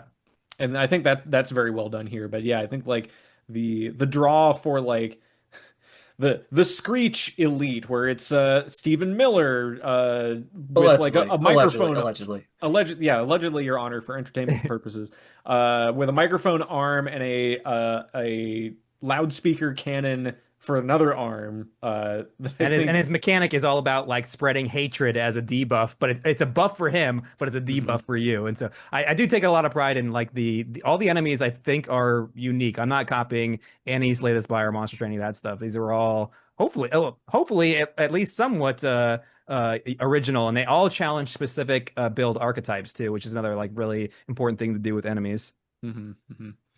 Yeah, I guess like we've talked a lot about Slay the Spire, obviously. I'm kind of curious to like control F through the transcript and see how many times Slay the Spire pops up for this. Once but or twice. yeah, it'll pop up like 3 times. I guess when like you were obviously a big fan of Slay the Spire before developing Hard Reset. So was there anything that you were surprised by when you were like deep diving and like really like picking apart Slay the Spire 1 all of those years? You're like, I want to make it my own spin on this. Was there something that stood out to you of like, oh, now that I've seen like the deep dark recesses of the source code of Slay the Spire 1, whoa, like I didn't expect this, like either from an implementation standpoint or even just like a studying standpoint? I think what you're talking about, yeah, I did for in the master's program. There was some work in clustering the different builds for Ascension 20 wins, and I had a data set which was like basically all these wins and like what happened along the way. And so taking the final set of like cards and relics, and then basically turning, using a custom build clustering algorithm, I was able to like determine like here are all the major and minor archetypes. And so that wasn't like so surprising. Like the end result was like kind of aligns with what you think. Oh yeah, you have to, like these things go together and those things go together. And so it was just a way of kind of quantifying and visualizing that stuff. But what I thought was really cool in like sort of this recent iteration, because I I have to build my own archetypes. I have to build this all like all the card effects from scratch. How do I make it all unified? I actually took the do I have the numbers here? I took all of the and here's another, yeah, in my stealing creativity, you could argue yes, but I'm using it, I think, as inspiration here because I took all of the cards and all the relics from Slay the Spire and from Downfall. I put them into a spreadsheet and I extracted 227 of what I'm calling synergy elements, which are like specific like things in the it's like +1 strength would be considered like a specific element, and then I took all those and I compared them against each other and I added my own like subjective like synergy score, and then from that I was able to basically boil it. So basically I had this really cool way of figuring out what are all the possible synergies, and on top of that, like it's sort of a Mad Lib style way of generating new effects. And so right now if I'm struggling with like how do I make this card work, I have a tool built where I can just go in there and like it's just like, oh, instead of having to come up with it from scratch, and like I can just look down the list. There's only a finite number of ways to do this sort of thing, and like and so many conditions, and so many and so it's just a super powerful way and a super useful tool of taking something that is someone else's creation, breaking it down into its atomic particles, and then building something new out of that. And I feel like a follow-up to that is that in the wake of Slay the Spire 1 and Slay the Spire 2 coming out this year, there's a lot of people who have made Slay the Spire clones that are more or less just, oh, I really like Slay the Spire. I'm just going to take those exact systems, which Hard Reset does not. I think it does its own spin. But they'll like glom onto, oh, I'll do Slay the Spire, but with fluffy like marshmallow critters or something. And all right, I remember that reskin. game. So I guess like with your process of going through this game dev journey, like is there something that you wish more first time game devs knew more about before going and embarking on making like their own Slay the Spire inspired games? Uh, yeah, I mean the thing that the common advice and the thing that I should have done too, but I didn't want to because it's not fun, is you got to start marketing like early. You got to do like a dev blog. You've got to start building the community. Me, I'm just like almost completely silent until I'm approaching 1.0. And oh, what do you know? It actually takes time to organically build an audience. And so I'd say that starting that early is probably a good idea. And also, it's like, I don't know, if you can afford to like have it not work out and maybe not expect that it won't work out, then that's a much better place to be in. So if you're quitting your job and like this is like and you're going to do this full time, don't have your life depending on that. Be able to find a way out of that. So for me, I couldn't do it part time. Like that was something like I work 8 hours a day or whatever when I was doing data science stuff. I come home, I can't do anything more. That's all my creativity, all my productivity is shot at that point. And so for the people who can do that, that's great. But I needed to take the plunge with full time in order to make this happen. And I'll say to all the new devs out there, it's the greatest thing ever. You get to work every day on the thing that you like are have like complete creative control over, and every day is just like a new exploration of like, can I solve this problem? Can I create this thing? It's just this is the last year and a half have been like the best year and a half of my entire life. Maybe that's because you weren't. But also, to be clear, it would have been a great year if you were just like hanging out and playing video games for a year and a half. That's not true. To work. No, not necessarily. No, you have to. I firmly believe that if I was just sitting on an island or like or playing video games all day, that life gets really tiring really quickly. You actually have to like build things and contribute and like solve hard problems that are real in order to feel a sense of fulfillment. And so I work 5-6 hours a day, perfectly satisfies that, and then the rest of your time is yours. Indeed. Now, hey, that's great. If you want to eat through all your savings, it's a great way to live. So, hey, this is retire or die. Exactly. And of course, in order to make sure that you're staying on track with those creative endeavors, those fulfilling endeavors, instead of just sitting around playing video games all day, you can get yourself a checklist like the one in this game. Hey, that's great answer, Will. That's good practical advice to indie developers. Good logistical and financial advice, et cetera, et cetera. It's also really great to hear that you've been so fulfilled. That's amazing. That's inspiring. But I feel like maybe the crux of Scott's question maybe had a little bit more to do with what advice would you give to solo devs who are wanting to take inspiration from a game, but they want to do it in a unique way? Do you have any insight into that? I mean, I think it's just kind of following a similar pattern where it's you take an idea, break it down into its parts, and then try and rebuild it, or take that idea, blend it with another idea, break it down, build it back Yes. up. And I think that's, I mean, I'm a big fan of not reinventing the wheel. Like if there's something that's, and the reason that I picked Slay the Spire as like the core of it, and I do add elements from Hades, from Pokemon Go, Lone Star. Diablo, Luck Be a Land. I got a whole long list here of inspiration. But like I'd say that yeah, you should just uh uh don't try and do something new that is not necessarily going to be a great idea. Like if you have like the map system as an example for Slay the Spire, you see that everywhere because it's a genuinely good design. It's kind of hard Yeah. to improve on it, and you can see people like try to do their variants on it. But I say don't waste time. I don't know. For me personally, I just like I don't want to waste time with this. This works. This is perfect. This does exactly what I want. And so I went and I basically use that same map style in Hard Reset. But for other elements, it has to be, you know, your own. And so I think for the mechanics of the game and the dynamics, so the things like hacks and hardware and all that stuff, that's all stuff you kind of have to just, I don't know.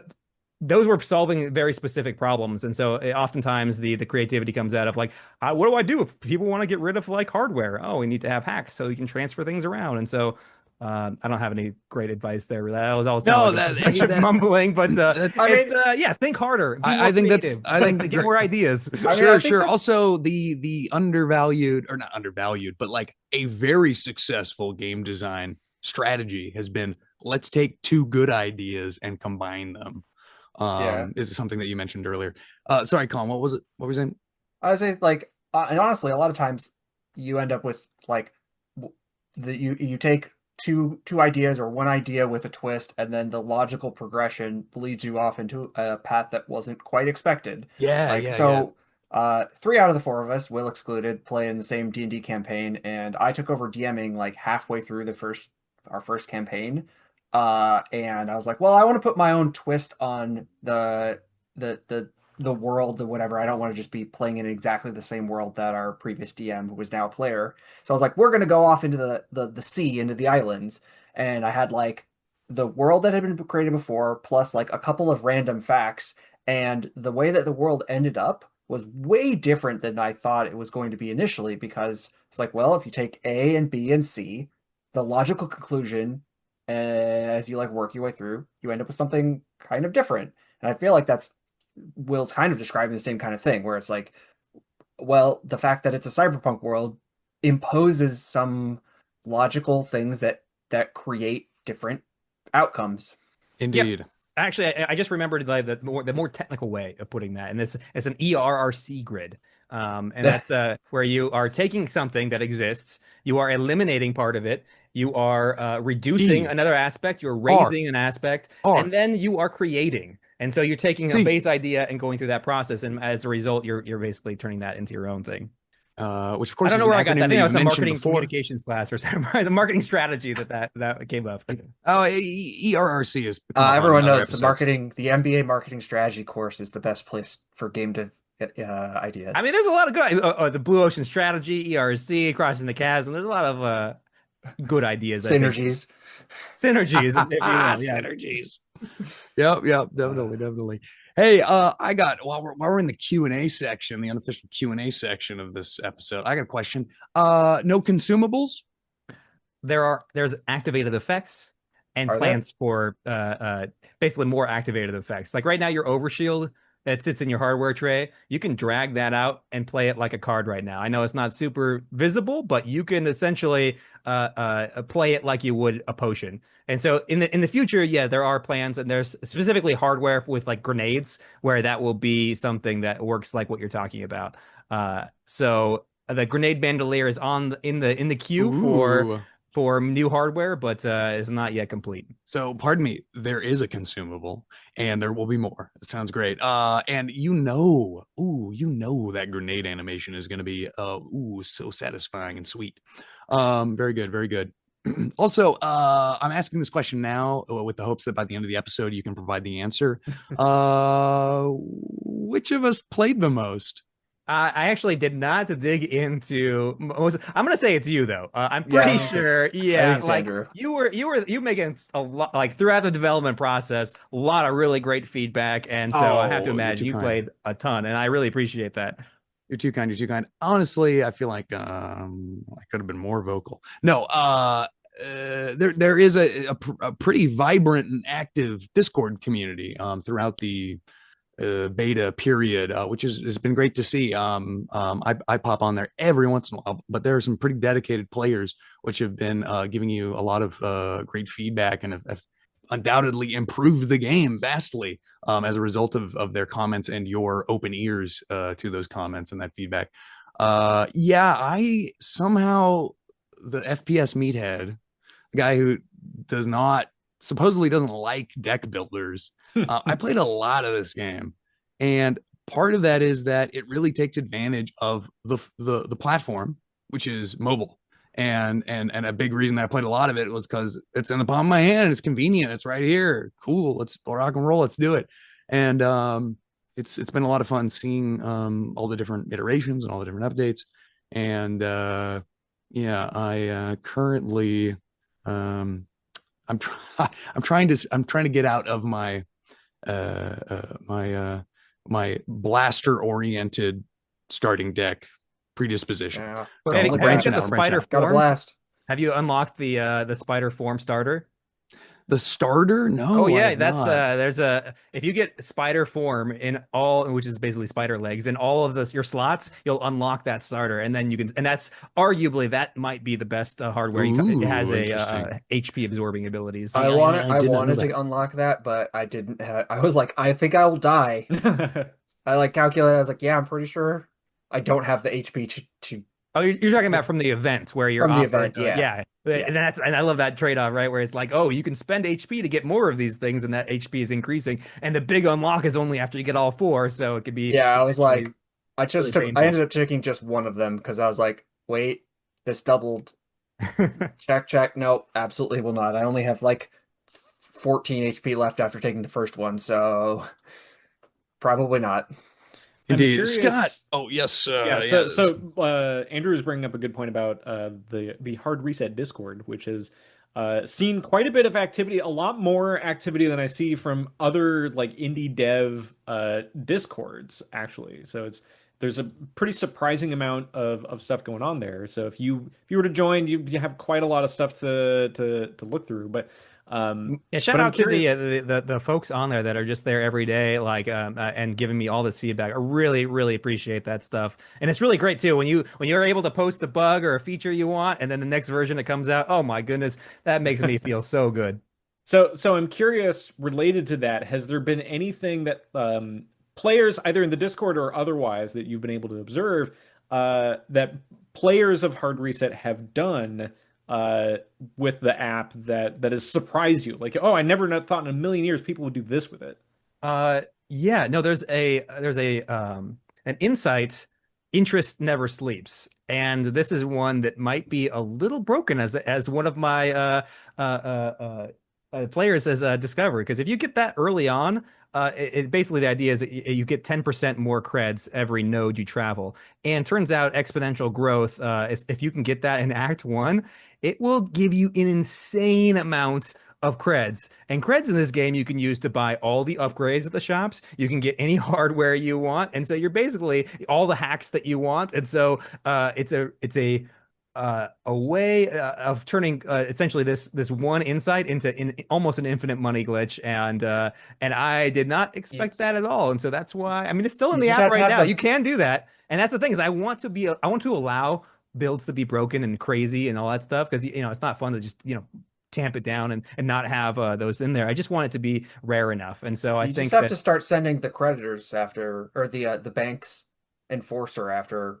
you've earned too much interest. well that is that yeah I definitely have a bounty hunter character that is has been designed and needs to be dropped into the game. Ooh.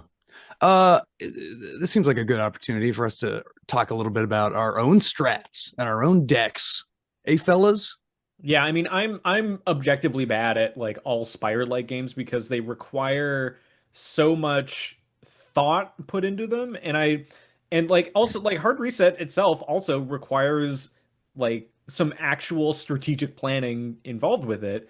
Where I am one to always fall into the shiny roguelite toy trap of, oh man, this looks interesting. I know this isn't going to synergize with my build at all, but I have to pick it because like that just looks cool. I want to see what happens when I do this. And then it does the thing. I'm like, okay, I know I'm gonna like biff it this run, but now I know what that thing does. I fall into that trap almost every single time, and there's lots of those little goodies here. So I think I got to the Act 3 boss once, mostly because I am just a sucker for trying something new, and like there's that in this with spades here. I'm looking at my deck right now, and it seems like I'm mostly torque plus debuffs. Got the Neo Steel Oh, Jaws. Got a, you know, Neo Steel plus the Irradiator. Now that's the combo because I haven't gotten a Radiator oh yet. yeah, That's the that real because the problem. Neo Steel that actually adds debuffs every time you hit Yeah, an yeah, enemy yeah. that has which oh, the flavor of that is that you are blasting, you're blasting a cyber cop with a radiation gun, and then you are running up and taking a bite out of the that's right irradiated flesh. with your Neo Steel Jaws exactly. Now that's pretty metal. I have been plasma blasting for months and months in this game, and the enraged blast card, which of course is free to play, and then it adds a copy of it to your deck, is S tier. beautiful, S is tier. wonderful. We love yes, and Put a there was hack in there was that? a build where there was at one point there was a build, and I got very worried, Scott. Scott, excuse me, Will. I have a cold. My head is kind of a little funky. Will, there was a time where I was worried because there was a build that came out where Enraged Blast turned into 1 AP. And I was like, whoa, whoa, whoa, whoa. My whole way of life is being destroyed here. I can't just go blasting for free with no AP. But sure enough, quickly the game was updated and it went back to 0 AP. Love it.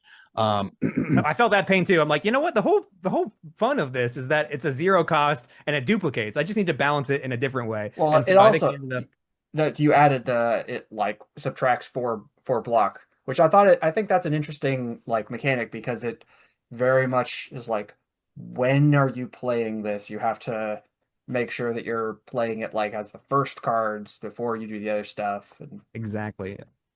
And so like it again feels good to play this game. So like, hey, you duplicate, use the hacks to duplicate those enraged blast cards. You get 2 equipment slots filled with the plasma blaster, and so you have double the double. And then like mid battle, you draw your cards and you have just a bunch of these 0 AP. Feels great. Obviously that exists in other games. And then you just rapid fire, like fling all of those enraged blasts at your enemies. And the animations are going, the enemies are flying around, numbers are bing bing bing bing coming up, and my brain is lighting up in an incredible way. But yeah, all about that torque, and upgrading the torque hardware. Did So you do that momentum at all? pardon me, momentum. Yeah. Oh no, I mean, and I of know course, that's a different thing. But I'm just wondering if you have but done. yeah. Of course, I've got a couple psych up cards in there to get that going. But the point is that my favorite build in this game is upgrading the hardware in such a way that I'm dealing just a little bit of extra damage on each attack, and that cascades.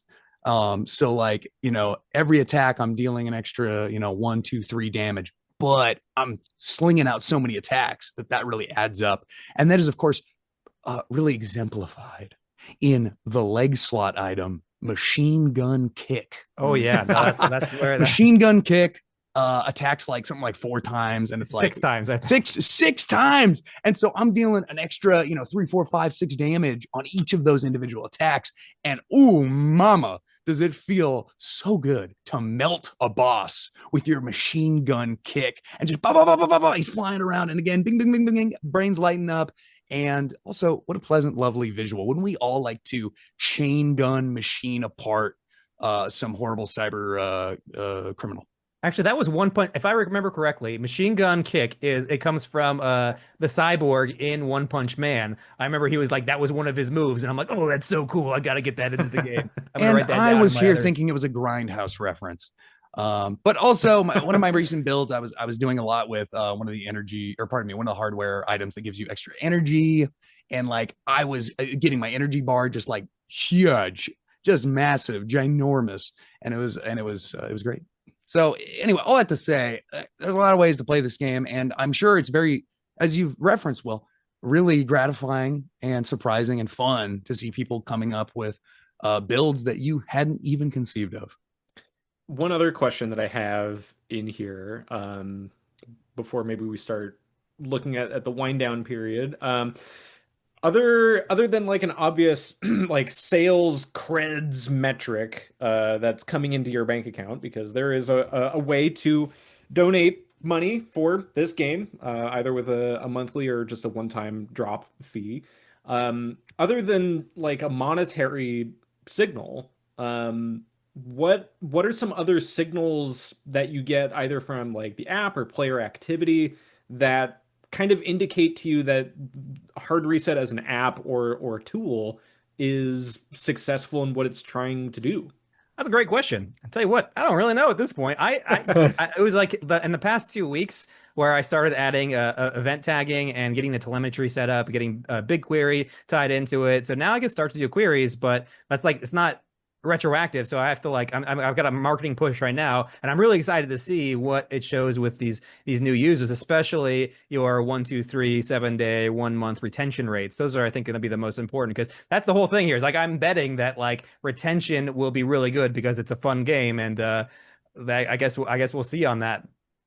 Oh, by the way, it's free to play, everyone. Just so you know, it is actually free to play, and if you want to pay, you can. That just makes it so you can make more moves after like a 1 week intro period. Yeah, I guess another question that I have here, like where do you expect or hope Hard Reset to be in 1 year and in 3 years?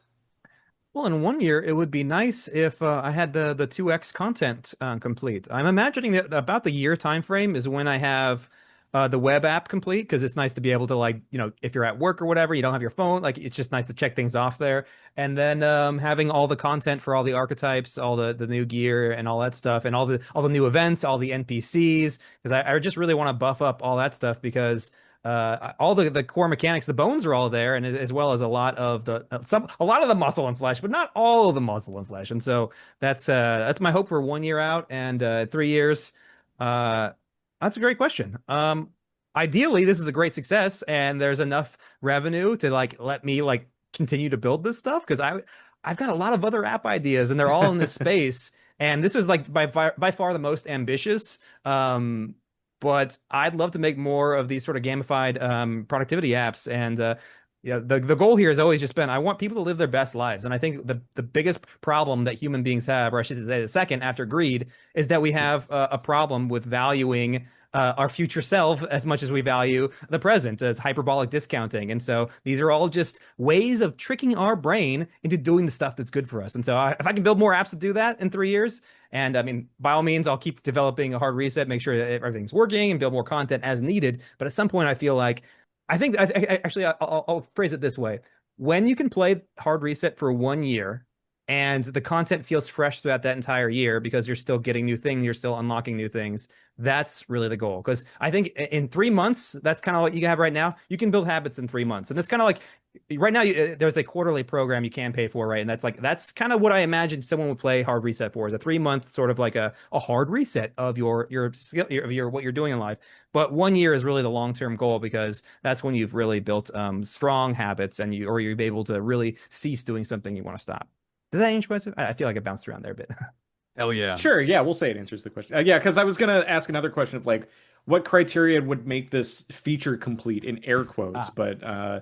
but yeah, I think that like, there's endless games out there where people can just keep adding more stuff, and I feel like this sort of game certainly lends itself in that direction. But like something along the lines of Slay the Spire, its elegance is in its completeness, and like if would Slay the Spire 1 be as good if it had 10,000 cards? Maybe not. Who knows? It would take too long to get to the mastery phase, I think. That's the problem, is that you'd still be in the discovery phase, and then you're still like, it'd be always confusing about like what to do. Whereas over time with Slay the Spire, you get that sense of mastery. And so Dunbar's number, 150 or so, the number of Pokemon in Gen 1, I think that's a really good target for like the number of cards to have in a game. And I think that's roughly what I'm trending towards. Right on, right on. Well, collectively, and I feel like me especially, we've been just like slobbing on Will's Mr. Stud here. So maybe I'm gonna open it up for more complaints. Hey, Will, some of us work late. I don't know if you know that. Some of us have real jobs where we're out until 1, 2 a.m. And it feels pretty lousy to have the app pop up and say, "Hey, you forgot to do this." Yo, I'm still up. The day is not done. Go to bed, Andrew. What? I said go to bed. No, I'd be a different start of the day, a different time for the start of the day is absolutely in the works. It's been requested. I think I have it's a P2 ticket right now. And so it's definitely it's not a super easy. I don't know what that means. Okay, so it's priority 5. 0 means it's like everything's on fire, and 5 means or 4 means you don't really care about it, and so 2 means it's like it's up there. It's up there. All right, well, yeah, maybe add that to your checklist. Huh? I'm just kidding. It is a checklist. Yeah, well, maybe bump it up a little bit. No, I'm kind of obviously I'm giving my friend a little extra grief, but unironically, that was kind of annoying when I was having like a good run, and I'm glad that it's being addressed after a year and a half of development. I have a complaint. I think that the check for scheduled to-dos should be on the right side, not the left side. Ooh. Well, it bugs me every time. It bugs me every time I've ever used your app.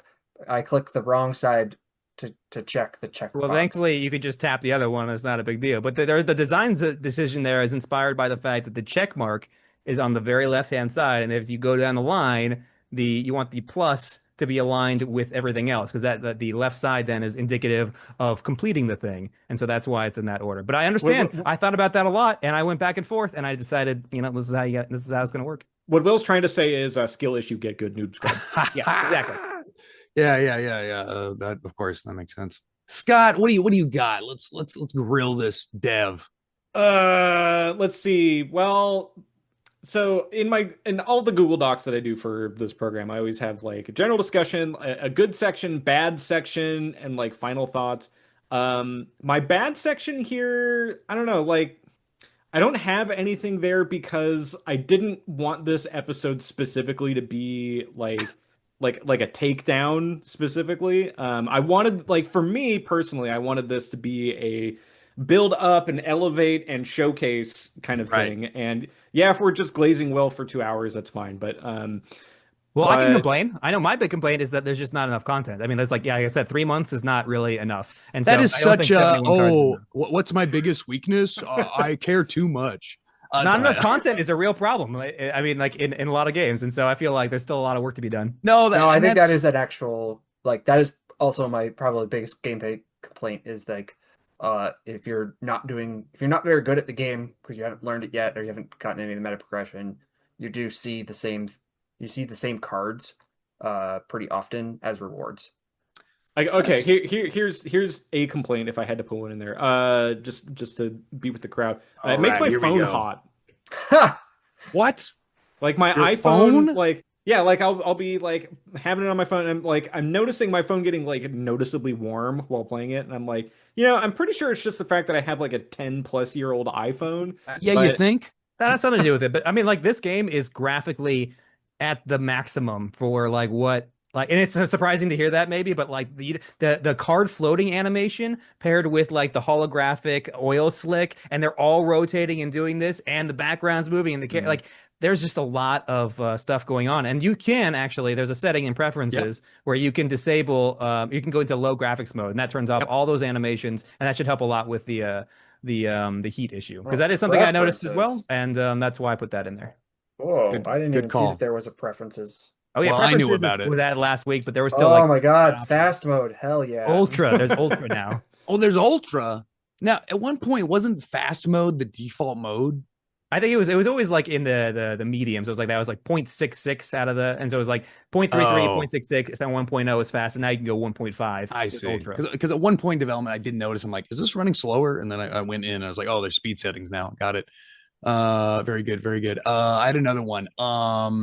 Maybe this was addressed. I complained about this a long time ago. So I have used this app as a checklist, and as a compliment to your game design, like I did feel the need to cheat. Like even when I was using it as a daily checklist, I was like, at the end of the day, I'm like, look, all my tasks are done. I've had a productive day. As a treat, I'm going to give myself a bunch of points for free, and I'm going to play as much of this as I want. Um, but sorry, here's my point. When you are playing this legit and using the checklist and only playing the game when you've earned it, it feels kind of bad to have to spend the same amount of AP on a little quick random event as opposed to a full-fledged engaging combat, which is to say, I feel like non-combat events nodes should require less AP. Are they the same still, or was that changed? They are all 5 right now, and that was done with like with I think that was a decision that was made, and the reason for that is there's a 15% chance when you go into a question mark for that to be a combat. And so if you're tapping it, spending it immediately, then if it was variable and based on like the contents of that, it's unclear to me how that would work. Because you would basically be saying, well, we're charging you for this much, but it's actually going to cost this much. We have that hidden behind when you actually activate it. And so, Well, I couldn't you think that'd just be give the okay, player? honestly. Couldn't you just give? Yeah, but what if you go into the negative? Then the Well, game no, like it'd closes. be 5, and then you get a rebate. A I mean, I guess rebate. that's something. Well, honestly, I haven't really thought too much Oh, about that specific interesting. thing, but I thank see you for what you're that. saying. Or why Yeah. not just like charge me 3 for the non-combat nodes, and like if I do get a combat, well, just lucky me. I Or get to play the unlucky. I game mean, I more. guess the question is combat good as an outcome for those things? It's good in that you get more content to engage with, but it is bad for your Your Health. HP. Yeah. it's bad for Health. your HP, so it's not necessarily the desired outcome when you go to those nodes. It's usually not, right? Like Yeah. I Most think people like steer towards question marks, at like least early question on, when they don't understand like the kind of the meta of the game. I And guess Well, that's a question of like hmm. it's I don't know I haven't played the game enough to know the precise like obviously if you can get through a combat without losing health that's good because you get card reward and equipment reward and all that fun stuff Credits.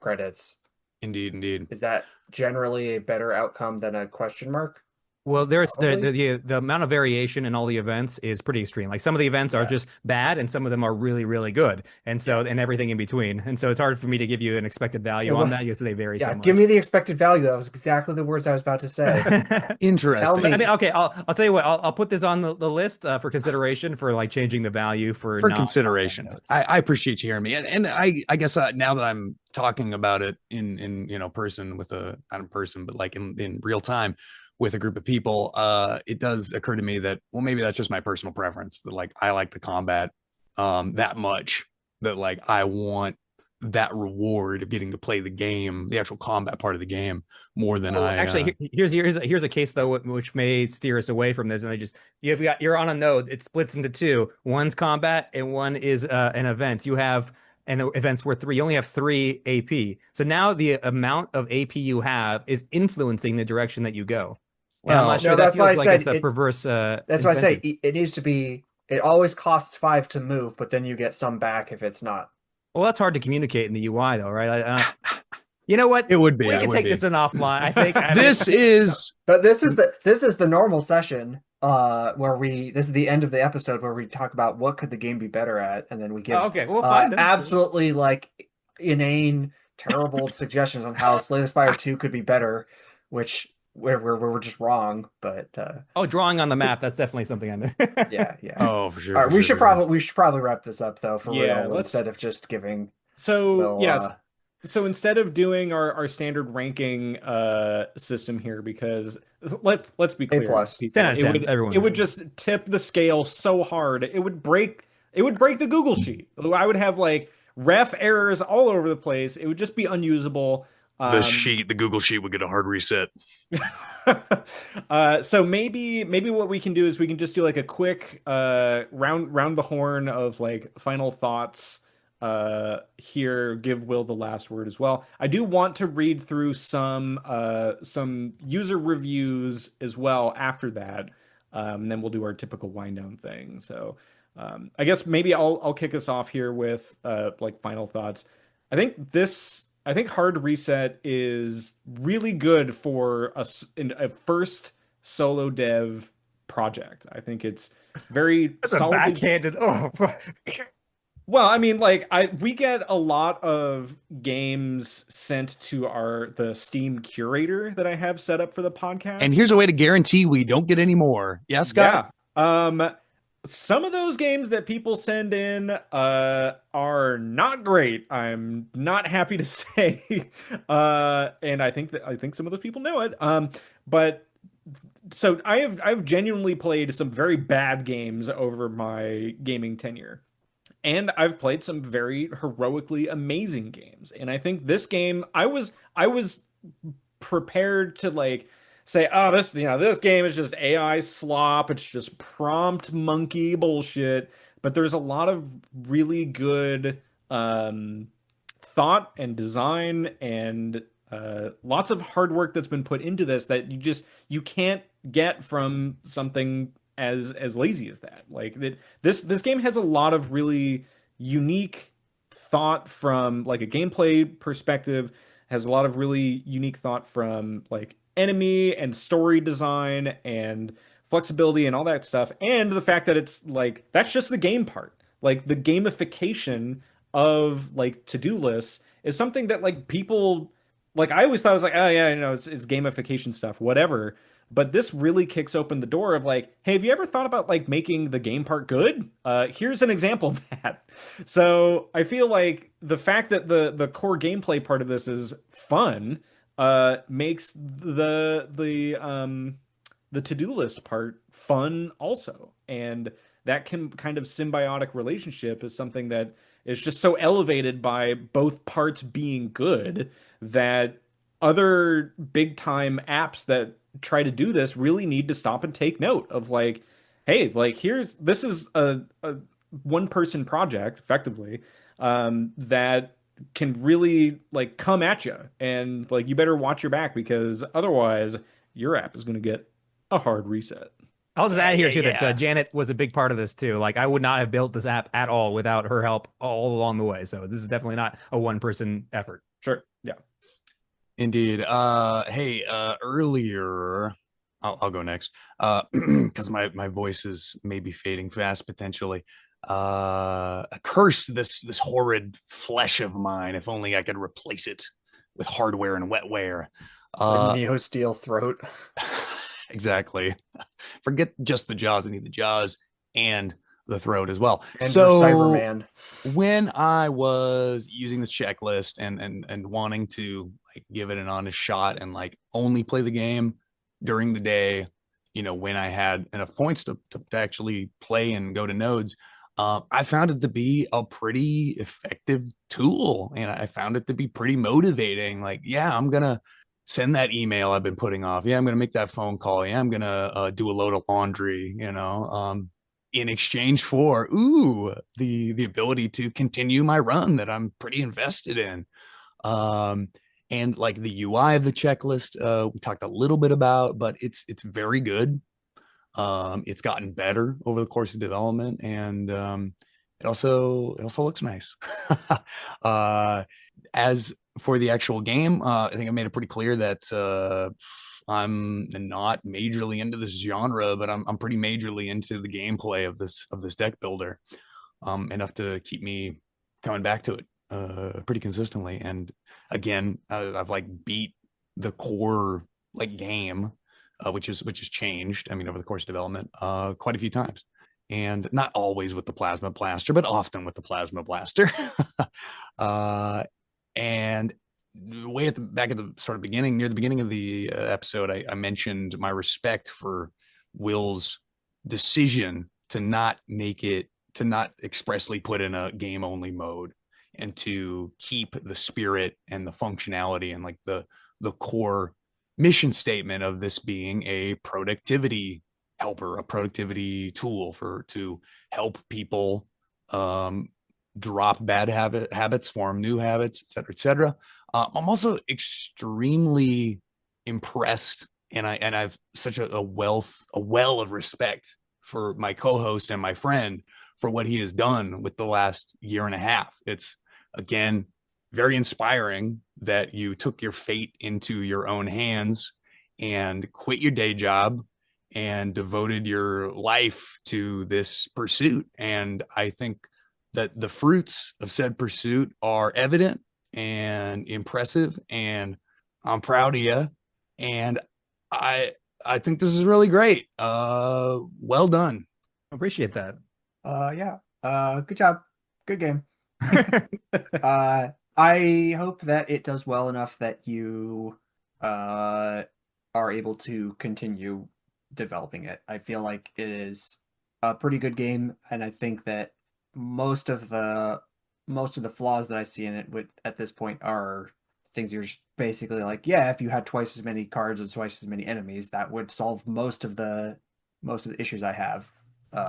So I hope that you manage to get to that point. Even if and you know, you say like, oh, you might go have to find a job and you'd keep working on it, and yeah, maybe like once it becomes a hobby rather than your full-time thing like that. I know that the motivation for doing stuff like this, that it becomes a lot harder to find, but I hope that yeah, you're able to keep working on it, and then come out with Hard Reset 2, which is like a fantasy themed version of it or whatever, where you use the core like back end structure, and you get to a point where you're just able to make fun game card things and not have to worry about the marketing and the like learning how to do the SSO login shit and all the other tasks that aren't actually enjoyable to do. So, well, we'll see though.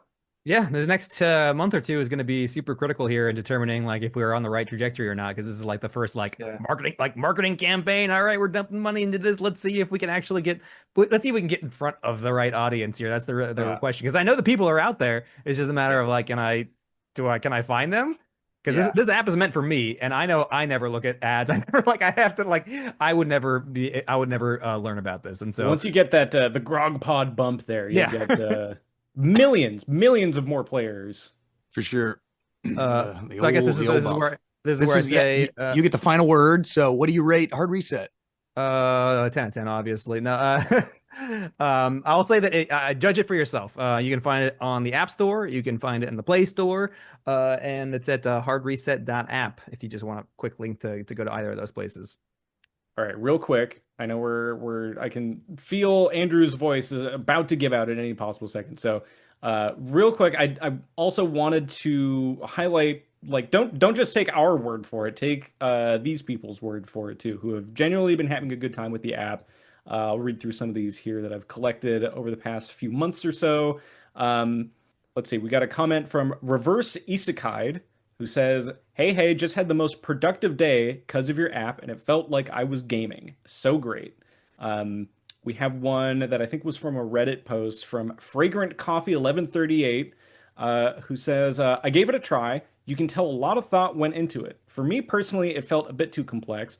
I realize I'm looking for something much simpler that I can stick to without overthinking. Still really appreciate the work behind it, though. Another person says, let's see, Northernmost 1990 says, good stuff, exclamation mark. I'm a professional game UI/UX designer, so I got to compliment your UI work in particular. It's an area that many solo developers struggle with, but you've done remarkably well. This one here, I think I actually don't know where this one came from. I don't know if you posted it in the Discord. It's from Nestor, who says, as a designer, I'm in love with your app. It's being a huge help with my focus, and it's a great example of good gamification. Thanks you for everything, and I hope this bug isn't much work to fix! Exclamation mark. Probably a bug report. This one, I think, from the App Store, 5 stars. Amazing. Doing dishes, working out feels like a video game and not chores. I had to throw one in here from your super fan on the Discord, Crucible. who says, if I use this app 10% as much as I did before I ran out of things to do in Habitica, a reasonable monthly subscription is more than worth it to me. And there, Crucible has been nonstop posting in the Discord since then. So I Been a think, champ, yeah. yeah, mega fan. So I think it has definitely resonated with them. Shout out to Crucible there. Xanthus in the Discord also says, I have actual feedback too that I'll organize and I'll provide when I have the chance.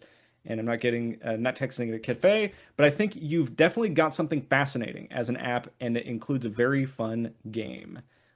Two more or three to go. Just wanted to make sure that we end on as high of a note as possible. 5-star review. Really enjoying the app so far. It definitely helped me improve my daily life by making mundane tasks something I look forward to completing to see how far I can advance on this run. I love the idea of adding a roguelike aspect of a deck builder combined with a cyberpunk theme. I enjoy finding new ways to improve my life to go further in the game.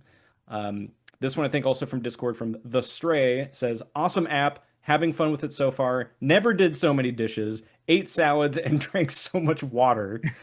And then this last one Yeah, from speaking the of amazing... water, yeah, that's the good type of water usage. That's great. This last one here from the Amazing Frogman says, you have the most original game in the entirety of this subreddit. I forget where this was posted. You're a dev of one. I frankly don't care that you use AI art at all caps. What you've created isn't hacky or the same vibe coded product we've seen every day this week. Keep doing your thing. I wish you and your app all the success this world has to offer. Saluting emoji. I believe that was the gamification subreddit. Yeah, no, I'm pretty active there. Yeah, that was really nice to see that one. But yeah, so that'll wind down our 2-hour extravaganza of showcasing the marketing week for Hard Reset. I'm sure we'll revisit this possibly during Omega Bowl season just to kind of check in on how it's progressing, because as we see, like every week there's that dear idiot dev ... there's so much new stuff being added to it that by the time that we get towards the end of the year, it might be a totally different game. Who knows? But real quick, some similar games to this that I've been able to find. Feel free to add, Will, if we missed any. But have you heard of this game, Slay the Spire? I don't know if you've heard of it. It's kind of similar. I don't know. It feels like it's kind of a ripoff of Hard Reset, if I'm being honest. I'm actually kind of surprised there aren't more cyberpunk deck building roguelike games out there. You'd think there like this genre would be ripe for it. The only other one that I've been following for a long time, played a little bit of, called Into the Grid, feels very much in kind of the same vibe and universe. It's more of kind of like a 3D space to it, and these are definitely more game based. I would say Liberal Crime Squad by the Dwarf Fortress creator Tarn Adams also fits in terms of the aesthetic and theme here a little bit. Stay tuned and a half for when that day comes. And I'll put Doncaster in here as well as another kind of vertically oriented deck builder. But there's also some productivity apps here that I guess maybe are less gamified, but are deserving of a shout out. There's one called Sparks, Sparx, which I think is listed as a video game, but I think it's supposed to be kind of productivity based as well. There's one called Zombies, Run! Exclamation mark, that is supposed to be productivity based. And there's a game called Meticulous, or I guess an app called Meticulous that you can find on Steam. That I interviewed the developer for that back, I think, in 2024 at PAX for a different game that he was building, but he had mentioned that offhand. And I'm like, well, have I got a game for you to check out, developer? It's called this game called Hard Reset. You should go give it a look. It's pretty dope. That some similar games to check out. So as we once, oh yeah, go ahead. Well, I just say that like they're really the original in this space of gamify, like are really successful gamified apps to do good things would be like Pokemon Go, because it wasn't a checklist, but like in terms of like getting people out walking, it was one of the most successful apps ever created. And it's a traditional roguelike to boot as well. So, but yeah, I mean, Pokemon Go is like it's like the Minecraft of productivity to some, well, at least in terms of walking. But yeah. Yeah, winding down here, website grogpod.zone that has all the stuff. You can go and find everything there. In the show notes will be egregious amounts of links to Will's app, the Discord, anything that we have said so far. I've been doing a lot of posting on Mastodon over the past few days to shill our upcoming 100th episode that I have planned. So we have it kind of broken out into three parts, and I've at this point revealed all of the games for part one, which are the 1971 game Star Trek, followed by Pedit 5, Colossal Cave Adventure, and of course 1980s Rogue. So stay tuned for that discussion as well. And you can send in, if you have any thoughts or opinions on that stuff, you can send it into our email, grogpudzone@gmail.com. I've been collecting a lot of stuff about that. So, Will, any plugs that you have about hard reset or productivity or Habitica bad or I think I've said it all. I really appreciate everyone's time here and chatting about all this stuff. A shout out to the Hugh, because he's the Hugh? one who really inspired me to go and do this and make the app. Okay, cool. Yeah, we'll put links to the hardreset.app. That's the website to go and find all the stuff. You can find the iOS and Android links there, the Discord link as well. But yeah, that's gonna take us into summer vacation mode. We're gonna break out that suntan lotion, the cyber suntan lotion, I should say, and we're gonna get our cocktail drink hacks out for summer break. As half of our co-hosting team conspicuously planned all their vacation time on the same week, so that felt like a good time for me to put our upcoming interview with or a special third part of our Caves of Cud coverage with the Caves of Cud composer Craig Hamilton. Will be coming out 2 weeks from when this is posted over our summer break. So stay tuned and a half for that. That was a conversation I had with him way back when. It was a lot of fun, and a suggestion from Narf, the guy who I believe did all the UX redesign for the Nintendo Switch release, which was Chef's Kiss for the Steam Deck. But after that, 2 weeks after that, will be Andrew's pick for what? Oh, yeah. Let me pop open my app here. All right, let's see your tasks due today. Yes, I need to announce that my next episode pick will be Ball X Pit. Is that what it's called? Did I get it right? I've heard people call it Ball Pit, but in my head, canonically, I've always said Ball X Pit. So I don't know if it's the first case of a silent X ever or what. Oh, interesting. But it is from the good folks. It's produced by Devolver, of Gungeon fame, of course. But they're always producing and putting out bangers. So I expect this to also be a banger. All right. Well, yeah.